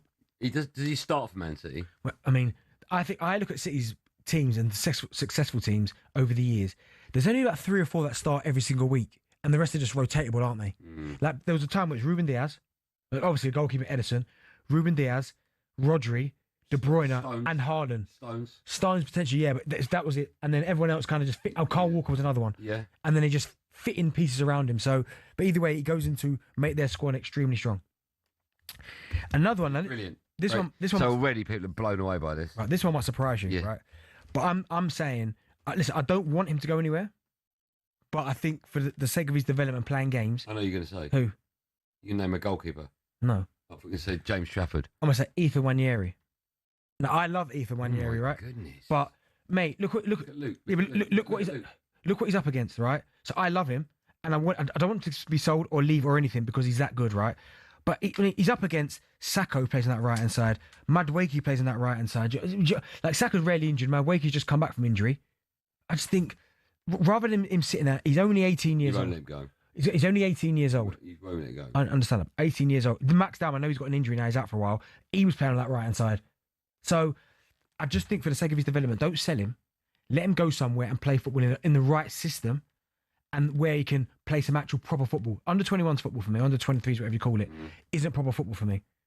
Like, the worst thing I always felt they did was get rid of the reserves. We need to have the senior pros come in playing in the reserve games that hadn't played at the weekend. Yeah, I agree. So I think just for his development, because he's 18, Andy, the worst thing you could do as an 18-year-old is not play football because you end up going backwards. That's right. So I think someone who's that talented. Foden never went out on loan, did he? No, but he was always getting involved. But Foden was playing more minutes than Ethan is. Yeah, okay. Do you know what I mean? So he's had in the Premier League. He's had 6 matches in the Premier League this year. Yes, nice. Do you know what I mean? If that's for someone who's as talented as him.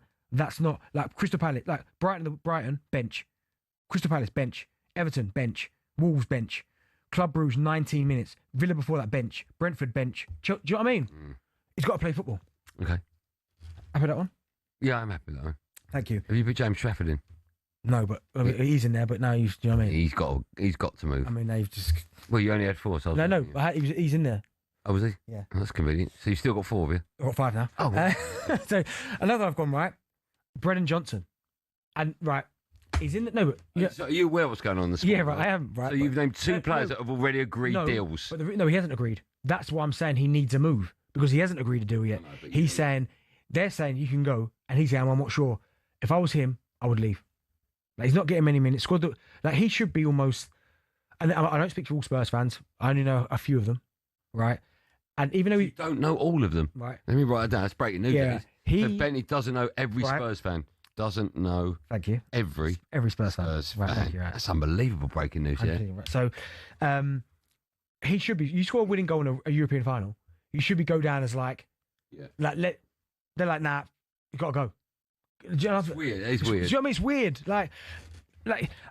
Also, when Frank got there, didn't he play him on the other side? And Spurs fans quite liked him on the left. Or I made that up. Yeah, I made that up. I'm sure he played on the left for a bit, or he played wing back. He played a different role under Frank for a bit. Last season, right, he got 18 goals, which I think is pretty decent. What, league or in all comps? No, in all comps, right? Yeah, he's good. Right, he got 11 in the league, but I thought it was pretty decent. But he needs to go and play somewhere. And I know he's been linked to Palace, but he's unsure. That would be perfect for him. I mean, he's going to play, and he's playing under a good manager who'll get the best out of him. Yeah. Play to his attributes. I think that'd be good for him. Okay. Strand Larson. This is unbelievable. Yeah. Literally, people are just turning up their radios now. Strand Larson. Brilliant. Needs it. Do you know why he needs it? Because he's going through the motions, man. Right. And I don't like that. Can I finish? When did you do this list? I think earlier, after 2. When I was sitting next to you, these are the players that are desperate for moves. If they're desperate, I can't make things up, can I? Yeah, but I think the purpose of this was 5 players that we're unaware of. Okay, but there's hardly any of them. Like the one I gave you, James. No, you didn't give me that. He was on the list. No, he wasn't. I just saw you write it. He was on number 4. He was number 4. Right. Strand Larson. Brilliant. But no, James Trafford. Let's go back to because you want James Trafford in there. If he's got any aspirations, he probably. And do you know what? This is why football is cruel, right? And I know he's a wealthy boy, and I understand all that. The money, wealthy boy, yeah, amazing, right? Yeah. But this is where football is, and no amount of money softens the blow, right? So I've been there, right? He's got to one of the best teams in the world, City, thinking one of the goalkeepers is gone, and Pep's gone. I believe you're the right guy to succeed Edison, who we believe is one of the greatest goalkeepers in Premier League history. Would you say? Yeah. Not there's one of. And you're going, starts the season, a little bit nervy. I wouldn't say he was like rock solid. The second game was poor. Yeah, a little bit nervous. And then all of a sudden, the other one of the best goalkeepers on the planet becomes available. And Pep goes, sorry, I need to take him. He must have thought to himself. Imagine telling all your mates you're number 1 at City. Like, and he's probably gone in there this season thinking, this is my time now. And then Donnarumma's become available and he's gone. Yeah, because from Pep's point of view and Manchester City's point of view, right, I fully understand it. If he becomes available, Donnarumma, like you should have got him. There should have been about, you should have gone for him. Yeah. Chelsea should have gone for him. Yeah. There are so many teams out there we obviously didn't need to because David Raya, but he's that good. Yeah, probably Arsenal and Liverpool, the only 2 teams didn't need him. Right. Well, us as in Arsenal. Yeah. Yeah, agreed. Villa, Martinez? No. I'd stick with Martinez. Yeah, so those 3. Oh, I see what you mean. Sorry, 3, yeah. But and he's probably thinking to himself, he's now played 3 matches in the Premier League. That's what he's played. Yeah, he needs a move. He needs a move. Well done, DB. That's great. They'll probably clip that and they'll send it out across not just talkSPORT social media, but all football platforms. The 1 year one was a great shout. All football. What was 1 year decent? Yeah, well done. 1 out of 5. Trafford. Literally, if I was Michael Young, but 1 out of 5. Trafford. And you cheated. I gave you 1. No, you didn't give me 1. No, off the top of your head, just give me 1 player that needs a move. Maybe Trafford. No, give me another one. You didn't give me any. Harvey Elliott. He just moved. Yeah, move him again. He's injured. Well, he needs to move. What? He's not injured at the moment. He's not injured. From one hospital to another? He's not injured. He was injured. Mamouche, another player. He's not getting game time. He's giving you them. Luke, well done, mate. Every Man United player, he needs to move. Get out of the club. Quick as you can. What about Ruben Amorim? My man, Kobe Mainu. No, I don't want him to move, but he needs football. Yeah. He needs football. We should have put him on your list. No, do you know what? Out of spite, I didn't want him. Why is it spiteful? Because you love him. So. I do love him. Yeah. I love our listeners as well. They don't and we you. need a couple more. We've got a nice switchboard for, but a couple more calls of what are you doing tonight, New Year's Eve, all right? And I don't just want I'm staying in. Maybe I do just want you to. Whatever you're doing tonight, let me know. I should have put Bruno Fernandes down. Let me know what you're doing tonight, all right? That part of the show only works if you phone up, and usually you know. Bruno Fernandes, can I put him down? You carry on like that. You'll need a new club, January. 03717223344. What are you doing tonight? Still to come on our show, we'll hear a blatant lie. I don't know this. A blatant lie from Robbie Williams. What? I am more famous than Andy Goldstein. That's not a blatant lie. That is a blatant lie. Sorry, I hear what you're saying. We'll also hear some of the best and worst predictions from talkSPORT this year. Wolves, who are rock bottom of the table and winless, will stay up. I remember listening to that. And we'll look ahead to tomorrow's Premier League football. In 2026, we're going to have some twists and turns in the title race, that is for sure. I hope so, Stuart. All that and loads more coming up the last hour drive of talkSPORT. Me, Goldstein Bent, when we come back, the best bits of Drive from the last 12 months. I've got absolutely nothing left. Brilliant.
Yeah, no, single. What?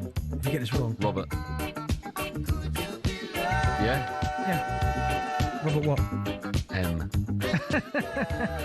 Go over to talkSPORT, me, Andy Goldstein, Bent is here, Justy.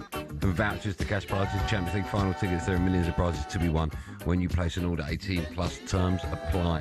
Still to come, Benny and I will be giving you our predictions for next year. Have you done yours yet? You're going to distill ad hoc? Ad hoc, man. Good, okay. Time now for this. 26k for 2026 on talkSPORT. You're going to have to read. My voice is struggling so much. All right, hold on, let me have this. Your voice ain't struggling, man. You're just lazy. Such a long read. Yes, talkSPORT is already looking ahead to an exciting year 2026 and will bring. Let me start that again. Got something stuck in my throat. Exciting year 2026 will bring, and we're giving you the chance to win a massive 26 grand. Yep, £26,000. It's our biggest New Year cash giveaway, and it could be yours. It's 26k for 2026, and here's how to enter. For your chance to win, text WIN to 83338, 8338. Text costs £2.50 plus your standard network rate, or call 0343 423 9761. Lines close 12 p.m, 9th of January 2026. That's when you'll need to answer your phone if it rings. UK residents only, 18 plus. This is a network promotion. Full T's and C's at talksport.com/win. So for your chance to win, text WIN to 8338 now. Good luck. Now it's time for this. I feel there's a lot of copy and paste in that. Oh. Text WIN, but text WIN. Yeah. But text WIN. Time for the last best of talkSPORT of the year. As we run you through some of the best moments from our show. Here's one of our callers, Carl, breaking some news about the future of Pep Guardiola. I heard it on the radio earlier today, What'd you hear? and it said... sorry? Well, go on, what did it say? It said that Pep Guardiola is going to be leaving Manchester City at the end of the season. No, it didn't say that. It was on a news segment, one of these sort of half-hour, every-hour news things. What station was that on? 'Cause it wasn't us. It was Greatest Hits Radio. That's you and Condi. Unbelievable. That's you and Condi, that. Greatest Hits Radio. Who's more reliable, Carl? Or our chief football Yeah, correspondent? Carl. You think so? Yeah, Big Hits Radio, whatever it's called. Yeah. If you were management at talkSPORT, who are the two presenters you'd transfer onto a new show together? I'd transfer onto a new show together. You ain't touching this one. It's the highest rated one. I'm giving... I don't know what show they'd go to. Yeah. I'm giving Luke and Neil a little run, man. Yeah, I would as well. a little Sunday thing. I like I've that. seen them. Yeah. They are very funny together. Yeah, so they'll give them a little run somewhere. I actually watched their show the other day and doubled the audience. He's horrible, isn't he? See? The man of the people, then. I would give you... That's a great call. Yeah. That's a great call. That'll be happening next year. Give us a crazy prediction for 2026. You'll get fired. Well, that is crazy. You understand that means it won't happen? Yeah, of course, yeah. Oh, fine. That's why I said it. Right, good. For more transfer stories from the likes of Alex Cook, Ben Jacobs and Carl, make sure you check out talksport.com. On to our incredible trip to the USA. We covered the World Cup draw. The World Cup drawer. We were joined in Washington, D.C. by Ali McCoy and Robbie Williams, who told this story about our night out together. He sent me out first as a buffer with the general public. Now, arguably, I am more famous than Andy Goldstein. Yeah. And I realised the second time that we did it, I looked behind me and he just got his head down like this. See? That's 100% true, by the way. Is that a true story? Yeah. Why are you using Robbie Williams as a buffer? You should be the buffer. I wasn't. He went out in front of me. And I thought if I could hide behind him, people were going to look at him and not me. Why would they look at you anyway? I just get uncomfortable. Why would they look at you? They look at me, boy, don't they? They love me. They love you as well. What's your honest opinion on the general public? And remember, I see you every day, so I know you. I love them. No, you don't. I love them. If they're behind glass or behind like a rope, a red rope, absolutely fine. What about if they're in your face? What, shaking your hand? It's not the general public. Let me just put... It's just people. Right? So there'll be... I mentioned to you yesterday, there's talkSPORT people that come up and have to... touch my shoulder. All right? Don't touch me. Why not? Why? Because it's friendly. This is friendly. I don't mind people touching me, give me a hug. That's fine. But I don't like people in my space. You're not a man of people, that's right. No, I like my space. You're not. I like my space. Which talkSPORT presenters Text me. the best and worst bodyguards? You'd be the worst bodyguard in the world. Yeah, I would be, but that's my question. I'm asking you. Yeah, so put yourself. Answer your question. Best bodyguard. I think Jack will be quite good. He's like Superman and he's a big old fella, Jack. He'd run. Would you run, Jack? No, he'd be there to fight. No, all the times you've slagged him off, he'd say, yeah, I'll protect you and just let him run through. I don't slag him off. I love him. Worst would be Billy. Yeah, soft. He'd just open a window and he'd be blown out the way, wouldn't he? Remember, the talkSPORT Network will bring you every single kickoff from every single match at the 2026 World Cup. Stay with celebrities. Everyone knows about my very close relationship with Sir David Beckham. Here's Bentley asking me the ultimate question. Him or Scooter Frank? What do you mean? You can live with one. I don't want to live with Sir David. Wait, we've got a choice. Live with one. They go best friends with David, or Scooter's got to go. No, why'd you do that? Why'd you do that? No, you've got to give him to a relative. No, obviously. How often? Who? I've got to give David to a relative? No, Scooter Frank. Right. How often can I see Dr. Scooter Frank? Twice a year. But you're best friends with Bex. No. I'm sorry. Oh, not that big a fan then, is he? Obviously. No, I'm sorry. Obviously not. I'm sorry. The dog's going.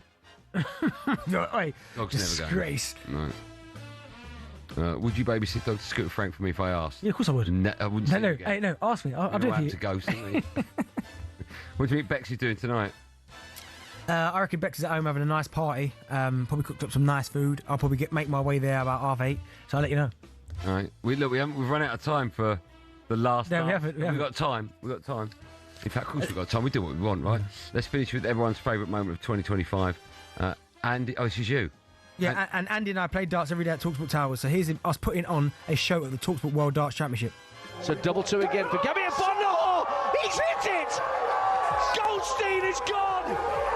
The gale force has been blown out by the Gabfather. Now he's got to wear the cloak of doom. They're glad to see the back of the gale force. 3 o'clock on the board. Got it! Game shot! The chunk makes it through. And another drive time presenter who's done nothing but practice all year is gone. How does it make you feel hearing that? We gave something back that day to the public. I laugh. We did. Yeah, we did. I still get people asking me about that. Do you want Dean Saunders to retire before he makes it 4-0? No. He needs to get beaten in the game. He does. What's your biggest New Year's resolution? Just carry on having get picked for Soccer Aid with you. Oh, yeah. That's what I want. All right. Remember to listen to Darts on the Radio over on talkSPORT 2 as we bring you the PDC World Championships live from Ali Pali. And of course, you can find all of our shows 21 minutes to go. Where we can find 21 minutes to go. talkSPORT 2 21 and minutes all of to our go. sister Podcast. stations, so you never miss a moment. Minutes. Don't worry about 21 minutes to go. You don't want to hear about Phil Harris, Jack Break. We give away $1 million.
Monaco, Singapore, Las Vegas.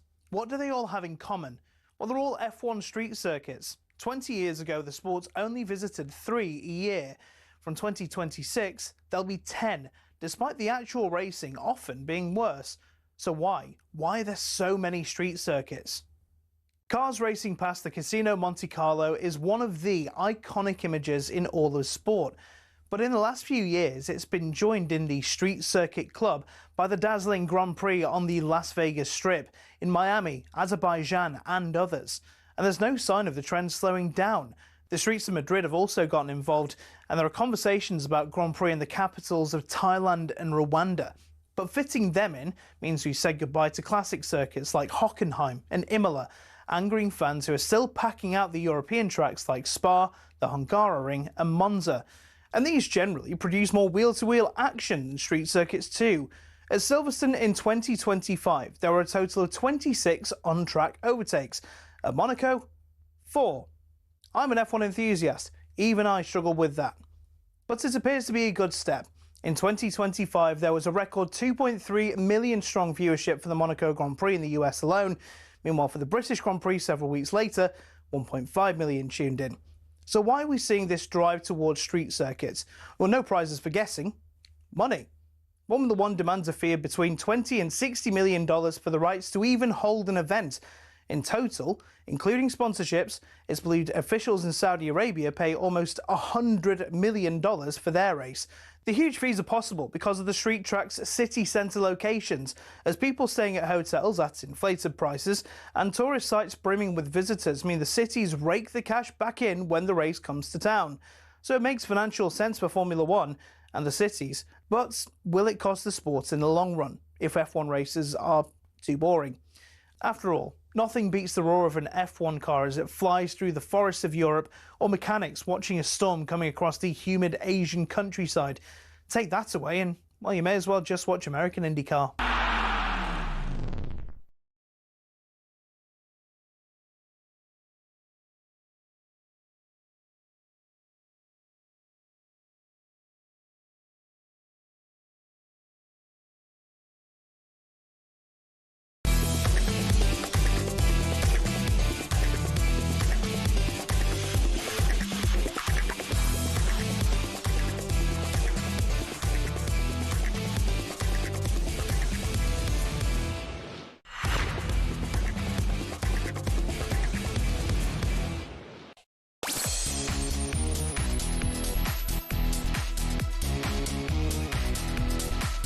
Hour number 2 done on Drive. No. Darren Bent and Andy Goldstein. You're ruining it. Still to come, we'll be asked.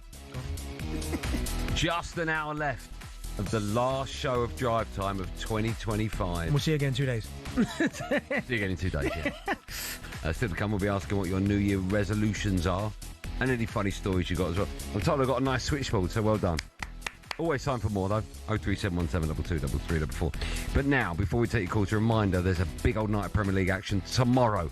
And the talkSPORT network, we have got you covered.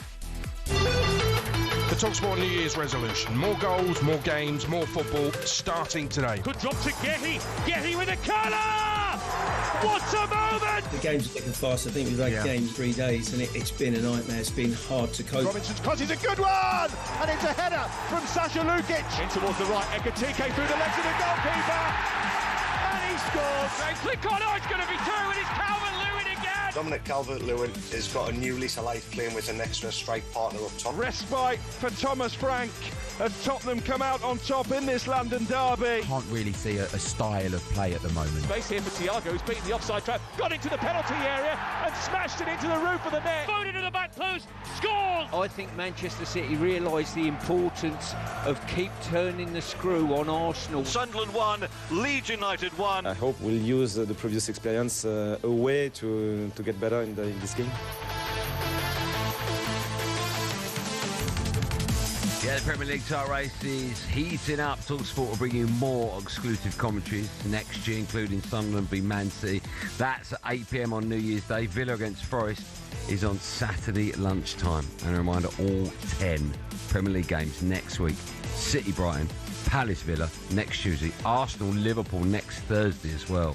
What a game that could be. Download the talkSPORT app, click on the live games tab, to select the commentary you want to hear. Now, earlier on, DB, I called Ollie Murs. Ad hoc picked up the phone. Yeah. He answered it. We wished him a happy new year. Yeah. Have you got anyone? No, I'm not doing that because I don't like to kind of showcase and, brag. Well, it's not showcasing. No, it's really. I'm going to call him Murs. I'm going to call him. You know what I mean? Who cares about it? People don't like that. But sometimes people want to hear friends of the show. No, they don't. They want to speak to me and you. That's why listen to us. Yeah, but friends of the show as well connected to it. No, I'm not doing that. Oh, I was going to phone Rob, see if he wanted to come on and say Happy New Year. Should you phone Rob? Oh, honestly. This guy. No, just to see. Why you keep name dropping him? Well, because he's a friend of the show, right? Does he know you went to take that concert? No, he does know that, actually, yeah. Let's do that. See if he picks up. He's a FaceTime audio man. He might not. I don't know what time it is. Already, yeah. Huh? You messaged him already saying No. you can't pick up. Oh, he's not picking up. Oh. Goldstein. Robert, how are you? I'm all right, mate. You all right? I'm good. Happy New Year to you from myself, Bent, and all of talkSPORT. Happy New Year to you guys from me. What Are you live on the thing? Oh, yeah. I forgot to say we're live. I was about to say, why don't you tell him? Don't swear. Well, thanks for telling Sorry. me. I could have been in the nude doing something weird, you know. I do weird stuff. I could have been doing something weird in the nude. It's only me that can see you. I'm not putting you live in front of the camera. You're okay. All right, okay. All right, what's going on? Well, we've just got less than an hour left of our show. So in a minute, we're going to speak to people about what they're doing on New Year's Eve tonight. What are you doing? What are you up to, Bob? Well, I'm not a big New Yearer, but I'm somewhere in a hot climate where there's a party going on this evening, and the wife's making me go. But I hope to be back in the hotel room by 10 o'clock, so I don't have to do the way and all of that stuff. Yeah, I'm being forced to go out. It's an 80s evening. Right. And I've got a gold lame twin set that sparkles. And I bought that even though I didn't know there was an 80s evening. So that's what I'm doing. I'm just about to go to the gym. Right. To offset the onset of middle age. Very good. But I've started to listen to your show on YouTube, but I'm an hour ago. I'm listening to what you were saying an hour ago, and I'm going to listen to you at the gym. Okay, well, my advice is keep listening because in an hour's time, Robbie Williams is on it. Oh, brilliant. Yeah. I hope you don't phone him and he's in the nude or something. You never know. Weird stuff. You never know. Bob, I love you. Happy New Year to you and your gang. Loads of love, Andy. Have a great New Year, everybody listening. Happy New Year, Ledge. Cheers, son. All right, mate. See you later. Bye. How nice is that? Anyone else you want to call now? Brad Pitt? Hey, Cruz? Hold on, that is Cruz. Tom, I'm just going to go to the phone lines, 03. It's nice, isn't it? Wishing us Happy New Year. Yeah, legend, isn't he? It's nice. He's a legend. Do you think he's an hour behind, so he hadn't heard you about going and take that and all that? He knows I want to take that. In fact, listen. But he's going to... Why are you trying to get... He's going to hear me defend him. No. Vigorously. When I went to take that, I told him they were so bad I walked out. He knows that story. All right? Did you get the tickets for free? Yeah, of course. That was a stupid question. They pay me to go. It's a stupid question now. The king of the man. Should we go to the phone lines and find out what normal people are doing? We're normal too. Honestly, people hate you. Let's go to the phone lines, find out what normal Stephen is up to tonight. Hi, Stephen. Hi, guys. I'm actually having a far from normal 20 minutes. I just finished work and a dog ran up to me out of nowhere on the road. So I've now got a dog I'm trying to find the owner of. Keep it. Wow. Okay, well, hold on. We can help you, right? We can. Our reach is miles, millions of people. What area are you in? Aberdeen in Shedixley. Okay, what's the dog look like? It's a collie, white and black collie. No tag or anything. Got a collar on, but nothing else. Okay, well, listen, if anyone has lost that dog, we've got your number, Stephen, so if anyone's lost that dog, phone up and we'll put you in contact with Stephen. Is that right, Steve? Yeah, that's brilliant. Okay. I was actually calling to suggest a New Year's resolution for talkSPORT as a whole. Oh, no, okay. Go on then, Steve. Be careful. It's actually Mr. Durham and Mr. Abrahams that are the two worst. But you know when they're announcing the scores on a Saturday or Sunday or whatever? Yes. They always say for far, as if it's two syllables, like for far, 1 and an athletic nil. Can they just say forfar, like every other Scottish person in the world? It's not a two-syllable word. Yeah, forfar. It's still two syllables. Yeah, every single weekend I get for far nil, and I'm like, it's for far. If you say it, it's still two syllables. Yeah, but no one actually says it like that. It's still just for far. I don't think anyone does say it for far. I think it's Forfar. I'm telling you, everyone from there will say Forfar. They don't say Forfar as if it's 2 words. Every weekend, it catches my ear every single time. Do you know what? Let me ask you a question then, Stephen. You know when you hear it, is it one? Because we often, when me and Andy sometimes pronounce things wrong deliberately, we get text messages that come into the show and people are absolutely losing their minds. Is it one of them when you're at home and you hear it, you're like, oh, like angry? Yeah, every weekend when I'm listening to talkSPORT, and it's Adrian Durham is the worst. He goes Forfar nil on an athletic. He's losing it. Durham. I will pass that on. All right. No worries. I will pass that on. Just a reminder, if anyone has lost a dog, a collie, in what area, Stephen? Aberdeen, Shedixley. Okay, then to give us a call, we'll put you in contact with Stephen, who is not, by the way, in Forfar. Thanks for coming on. Thanks for coming on, Thank Steve. you very much. Happy New Year to you. Happy New Year. Do you know what? I love that. Because we get that on the show. Yeah. We do say it on purpose. We do it on purpose, and people are like... They lose their marbles. Hello? Oh, Moose. Moose? Oh, hello. I tell Moose it's Forfar, but Moose, it's Forfar, but I'll speak to you after. No worries. Yeah, or Forfar. Forfar, yeah, that's what I meant. Andy's up next, Man City fan. Hi, Andy. Hello, boys. How you doing? Happy New Year. And to you too, you all right? Yeah, absolutely buzzing for tonight. Yeah, can't wait to get out. Tell me what you're doing. How old are you? What are you doing? Where are you at? I'm 46. I live in Bury in Manchester. We're off to Prestwich to my mate's bar, Cuckoo. Me and all my mates getting out there as we normally do every New Year's Eve. So, yeah, I've got a few mates over from New Zealand. Okay. They're coming. There's going to be a team of us. So, yeah, looking forward to it. I like Bury. Bury's a lovely part of the world. Yeah. Will it be a late one? What time are you starting? What are you doing for food? What's happening? Who's going to be there? We're going for some pre-match drinks at my mate's house about 6:30. Get to the bar about 8:30, and then hopefully get home about 2 o'clock in the morning. Will you be looking to pull? No, I'm going with my missus. So fine. I don't know. She's sat here as well, so don't tell her that. Okay, fine. Okay. All right, well, listen, you enjoy yourself and be safe, all right? Have a lovely New Year's. You too, boys. Great show. Thanks a lot. Top man. Thanks, that's nice. Got it all planned. Forfar. Still 2 syllables, though. Let's go to John in Sunderland, or Sunderland fan. Hi, John. Hello. How are you, Johnny? Okay, I'm in Bristol, actually. Oh, you? Are you a Sunderland fan, though? Yeah. Okay. What are you up to tonight, John? I'm working the doors in town, in Bristol Town Centre. Oh, you're working the doors tonight. Is that a good... Yeah, I've just picked up my colleague. He's from Poland. Now we'll go to work now. Okay. Is it the worst night of the year to be on the door? How would you say, Sam? It's the most fun day of the year. Fun day. I don't know that. I don't know if it is you're going to get a lot of problems tonight, mate. I mean, I hope you get none, but tonight's the most problematic night, right? Yeah, it could be. No, there is no problems. Okay. Do you ever say your name's not down, you're not coming in? No. I did last week, but before we played Newcastle. Was you wearing black and white stripes by any chance? No. Well, I was on ID, so my colleague was having his food, and I was on the door by myself, and when he gave us his ID, he was a bit worse for wear, and I said, you can't come in. He said, why? I said, you're a bit worse for wear, but his address on his ID said Newcastle, so I had to let him in before the derby. I love that. I absolutely love that. That is disgusting behaviour. Love it, though. That's funny at the same time. Have a lovely New Year. Andrew's a gooner. He joins us now. Hello, Andy. Hey, hello, guys. You all right? I'm good, man. How are you? Happy New Year to you both. And to you. What are you doing? Sounds very quiet where you are. What are you up to tonight, Andy? Yeah, I'm waiting for the missus to get ready, as usual. Right. Tell me your plan tonight. Well, long gone are the days of going to the country club and faces, Andy. Oh, okay. I might have bumped into you a few times there. Oh, right. Okay. I bet you didn't say hello or anything, did he? No, I wasn't A-list then. I was Z-list, yeah. I wasn't. Yeah, I think we're all Z-list in real life. Go on, what are you doing tonight then, Andy? Just pop into the pub for a couple. Oh, nice. Out with the missus for a meal. Let me ask you this: do you have to buy a ticket to get into the pub? I don't know. Oh. I'm just going to turn up and hope that we can get in. And have you booked dinner?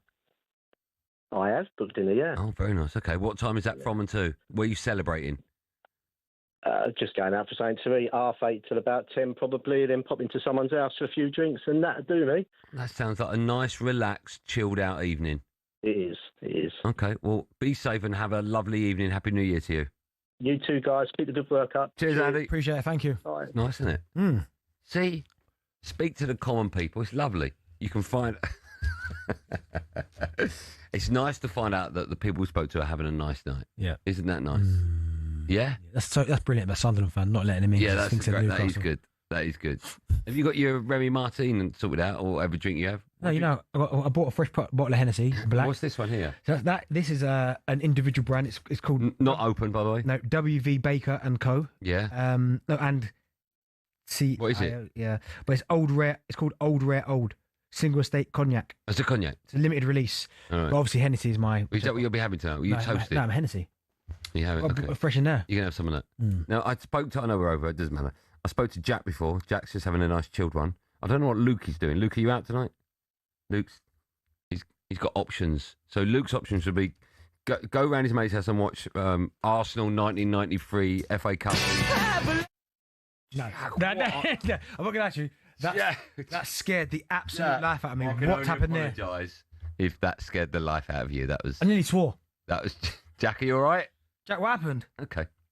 Let's take a quick break, shall we? And that means we've got just 43 minutes of mistakes of our show left. Join us after this.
What's this song called?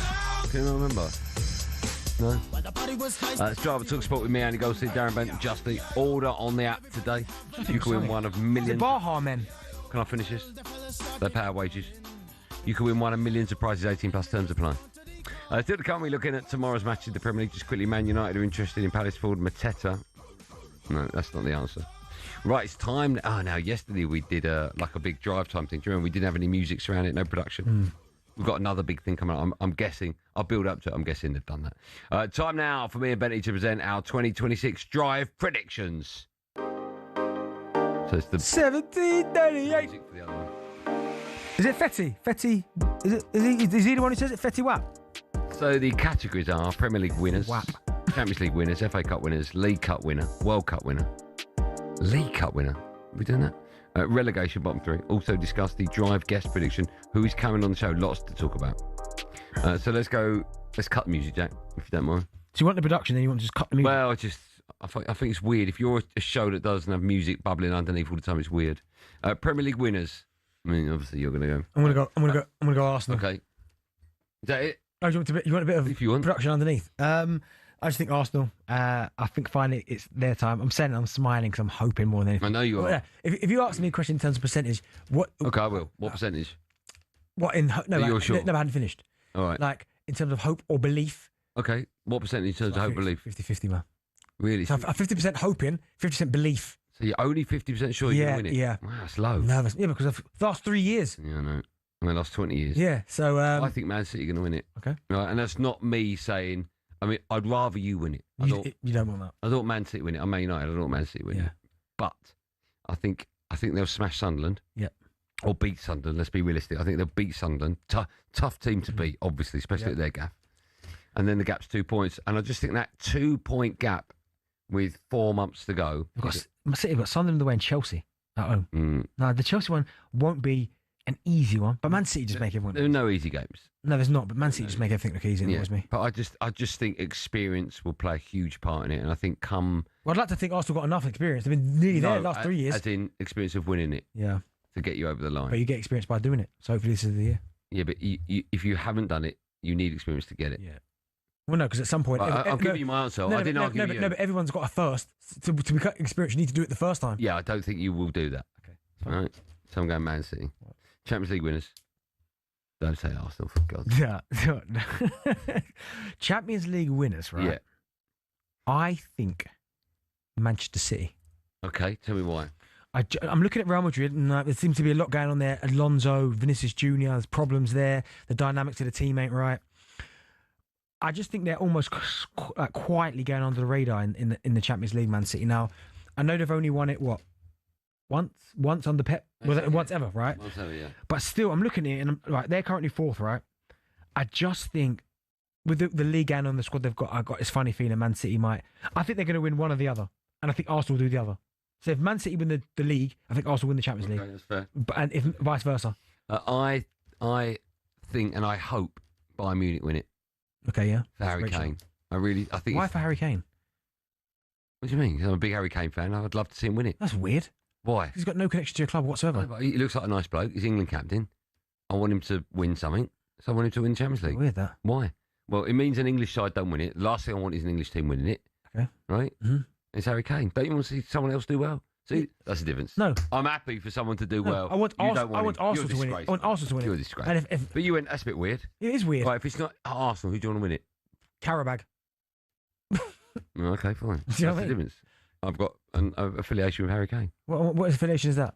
We both use Goldstein's Golden Hair Paste. You didn't use that. I think you'll find he's got it, my friend. No, he didn't put it in the bin. He's got it. He's got it. There'll be pictures. So the only reason you wanted to do was because he took some of your hair paste. That sums you up, that. Next introduction apparently brought to you by Goldstein's Golden Paste. Good work, Jack. Why have we not used that more? Good work, Jack. FA Cup winner. That's a tough one. Yeah, because it could be sort of anyone now. It's not with Palace. I mean, I have no idea. I'm just going to throw out Liverpool. Yeah, okay. I mean, do you know what? I've got nothing to base it off. But what I do, I think Ekatike's looked lovely. He has looked lovely. Right? Vert's now starting to I like Vert. Man, he's shown flashes. Yeah. I'm just going to go Liverpool. Okay. I'm going to go a little bit left wing. What? Is it left wing? I'm going to go Villa. Okay, yeah. I'd like to see them win it. Yeah. I've got an affiliation with that. Got Wolves, no? Oh, yeah, of course, Wolves, but that won't happen in a million years. Okay, Villa would be nice, We'll talk about Wolves in a minute. We'll talk about the sign. Luke's just added a category. Where will United finish? 8th. 7th. Either way, I would have won the bet. Well, no, because you wouldn't, because your man can't score a goal and my man's already ahead. So I would have won that bet. Yeah, okay, fine. All down to a certain talkSPORT colleague's golden pace. Jack, come on now. No. If he's got buttons to press, that's fine. Who's going to win the World Cup? Well, that's obvious. Spain. England. He's coming home. I'm going Spain. No. He's coming home. We ain't. He's coming home. Ain't. He's Spain. Relegation, bottom. Well, it says bottom 3, but bottom 2 other than Wolves. I'm going to, do you know what? I'm going as it is now. Burnley, West Ham. Oh, you think West Ham will go down? Yeah, well, it ain't going to be West Ham, it's going to be Forest. Leeds off bottom 3. Leeds are 6 points. Yeah, they might have been. If and Calvert-Lewin stays fit, I think they've got a chance. But Harrison's playing well as well. Yeah, okay. I'll say I don't think West Ham will go down. So it's got to be Forest then. I don't think Forest will go down. Okay, well, you think it Leeds then? Yeah, okay, Leeds. I'll throw Leeds in there. Listen, I know Danny. I don't think West. It's only because Danny Dye's your mate. That's all you're doing it for. No, it's not. Yeah, it is. Yeah, it is. No, it's not. Okay, please tell me why you think Leeds will and West Ham won't. I think West Ham will have enough. Okay, from what? What are you basing that off? Squad manager. I think you get it right. Mate, the squad and manager, they're third bottom. What? Sorry, when you tell me yours, I'm like, okay, I'll tell you mine. Because I always say there's a motive behind yours, that's why. I like making people happy. You see? And finally, name the famous person you will get on in the next 12 months. So this is a competition between me and you. Yeah. So you've gone, yours is going to be I'm going to be Bex. I'll get Bex on in the next 12 months. So, and it's whoever can get them on first. Yeah. All right, I'm going to go Thierry Henry. On the phone or in the studio? On the phone, because Bex ain't going to come in here. Okay. We might. He's busy, too busy. Miami and doing his... On the phone. On the phone. Thierry. Mate, you best be careful. I can get that quick. You can, man. And do you know what? It's just whether he says yes or no. Obviously. No. Well done. No. Brilliant. No. Well done. No. There you go. I'll tell you what. I'll get Tom Cruise, and it's all down to whether or not he says yes or no. Because my point. That's it. No, because my point. You know, I'm going to get King Charles. No, let me finish. And it's all down to whether or not he says yes or no. Let me finish, right? No, that's it. Well done. Yeah, I'll get Elon Musk in. No, my point is all down. Muskie, yes or no? My point is all down to that. I can get to him. You can't get to Bex. An alien in. I get to Bex. It's all down to whether. How are you going to get to him? It's all down to whether or not yes or no. You can't get to him. I DM Bex. That's nothing. I know about sex. I can get to him, Thierry. I can speak to him.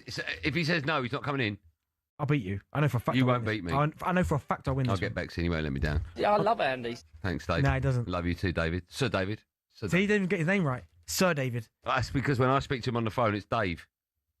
Still to come, we'll be focusing on tomorrow's Premier League games and asking whether Leeds can produce a shock at Anfield. Send a message now quickly. But first, he might be on before the end of the show. Just bear in mind, he'll either say yes or no.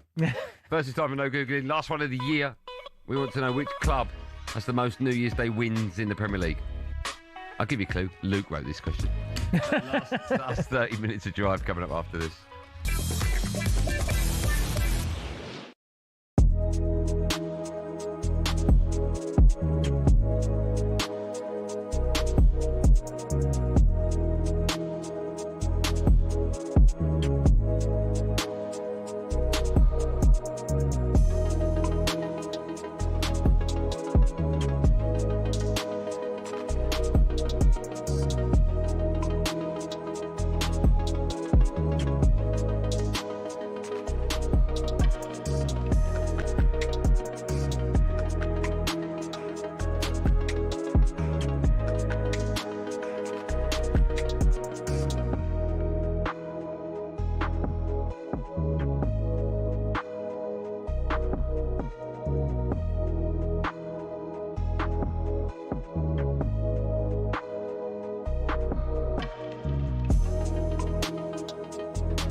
Cricket balls are red, baseballs are white, American footballs are brown, and tennis balls are yellow. We don't even think about it really, but the story behind the tennis ball is actually quite interesting and even involves Sir David Attenborough. I know, here's the tale. Tennis has its roots in 12th century France when people used to make balls from all sorts. Cork, wool, chalk, animal fur and even human hair. Uniformity was found centuries later when people started making balls out of something called vulcanized rubber, invented in the US.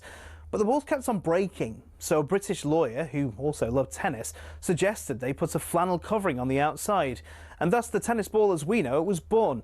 One problem, it was either white or black. And when the controller of BBC Two, Sir David Attenborough, decided Wimbledon would be shown in colour on the BBC in 1967, no one could actually see the balls on telly.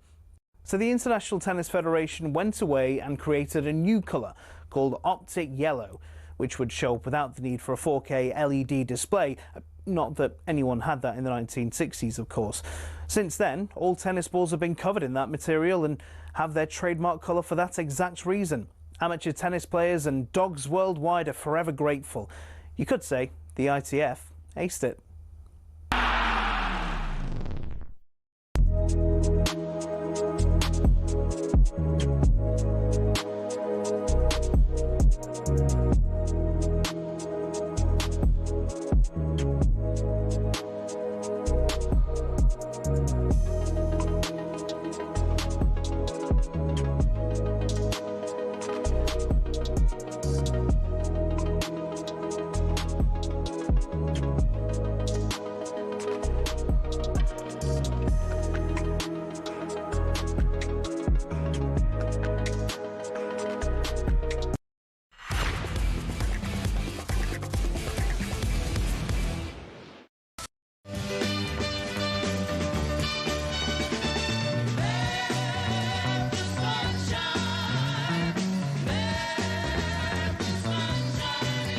To the last 24 minutes of the 2020. What year is it, by the way, currently? 5 or 6? What year are we in? 5. Yeah, 2025. How long have you been at talkSPORT for now? And just like from the... 08. What? 2008. What was you doing in 2008? Runner? No, my first show was 2008. I came in, did Saturday and Sunday on the Euros. Yeah, but they didn't ease you in? No, that was the easing in. Jeez. Yeah, just opened the door and went, do your stuff. I did it. You didn't. And then hold on, so... That was my first show. I did 4 weeks of Saturday and Sunday. Yep. And then they took... this is what's nuts about it. Then they took the show to Saturday and Sunday evening, straight after 10 p.m.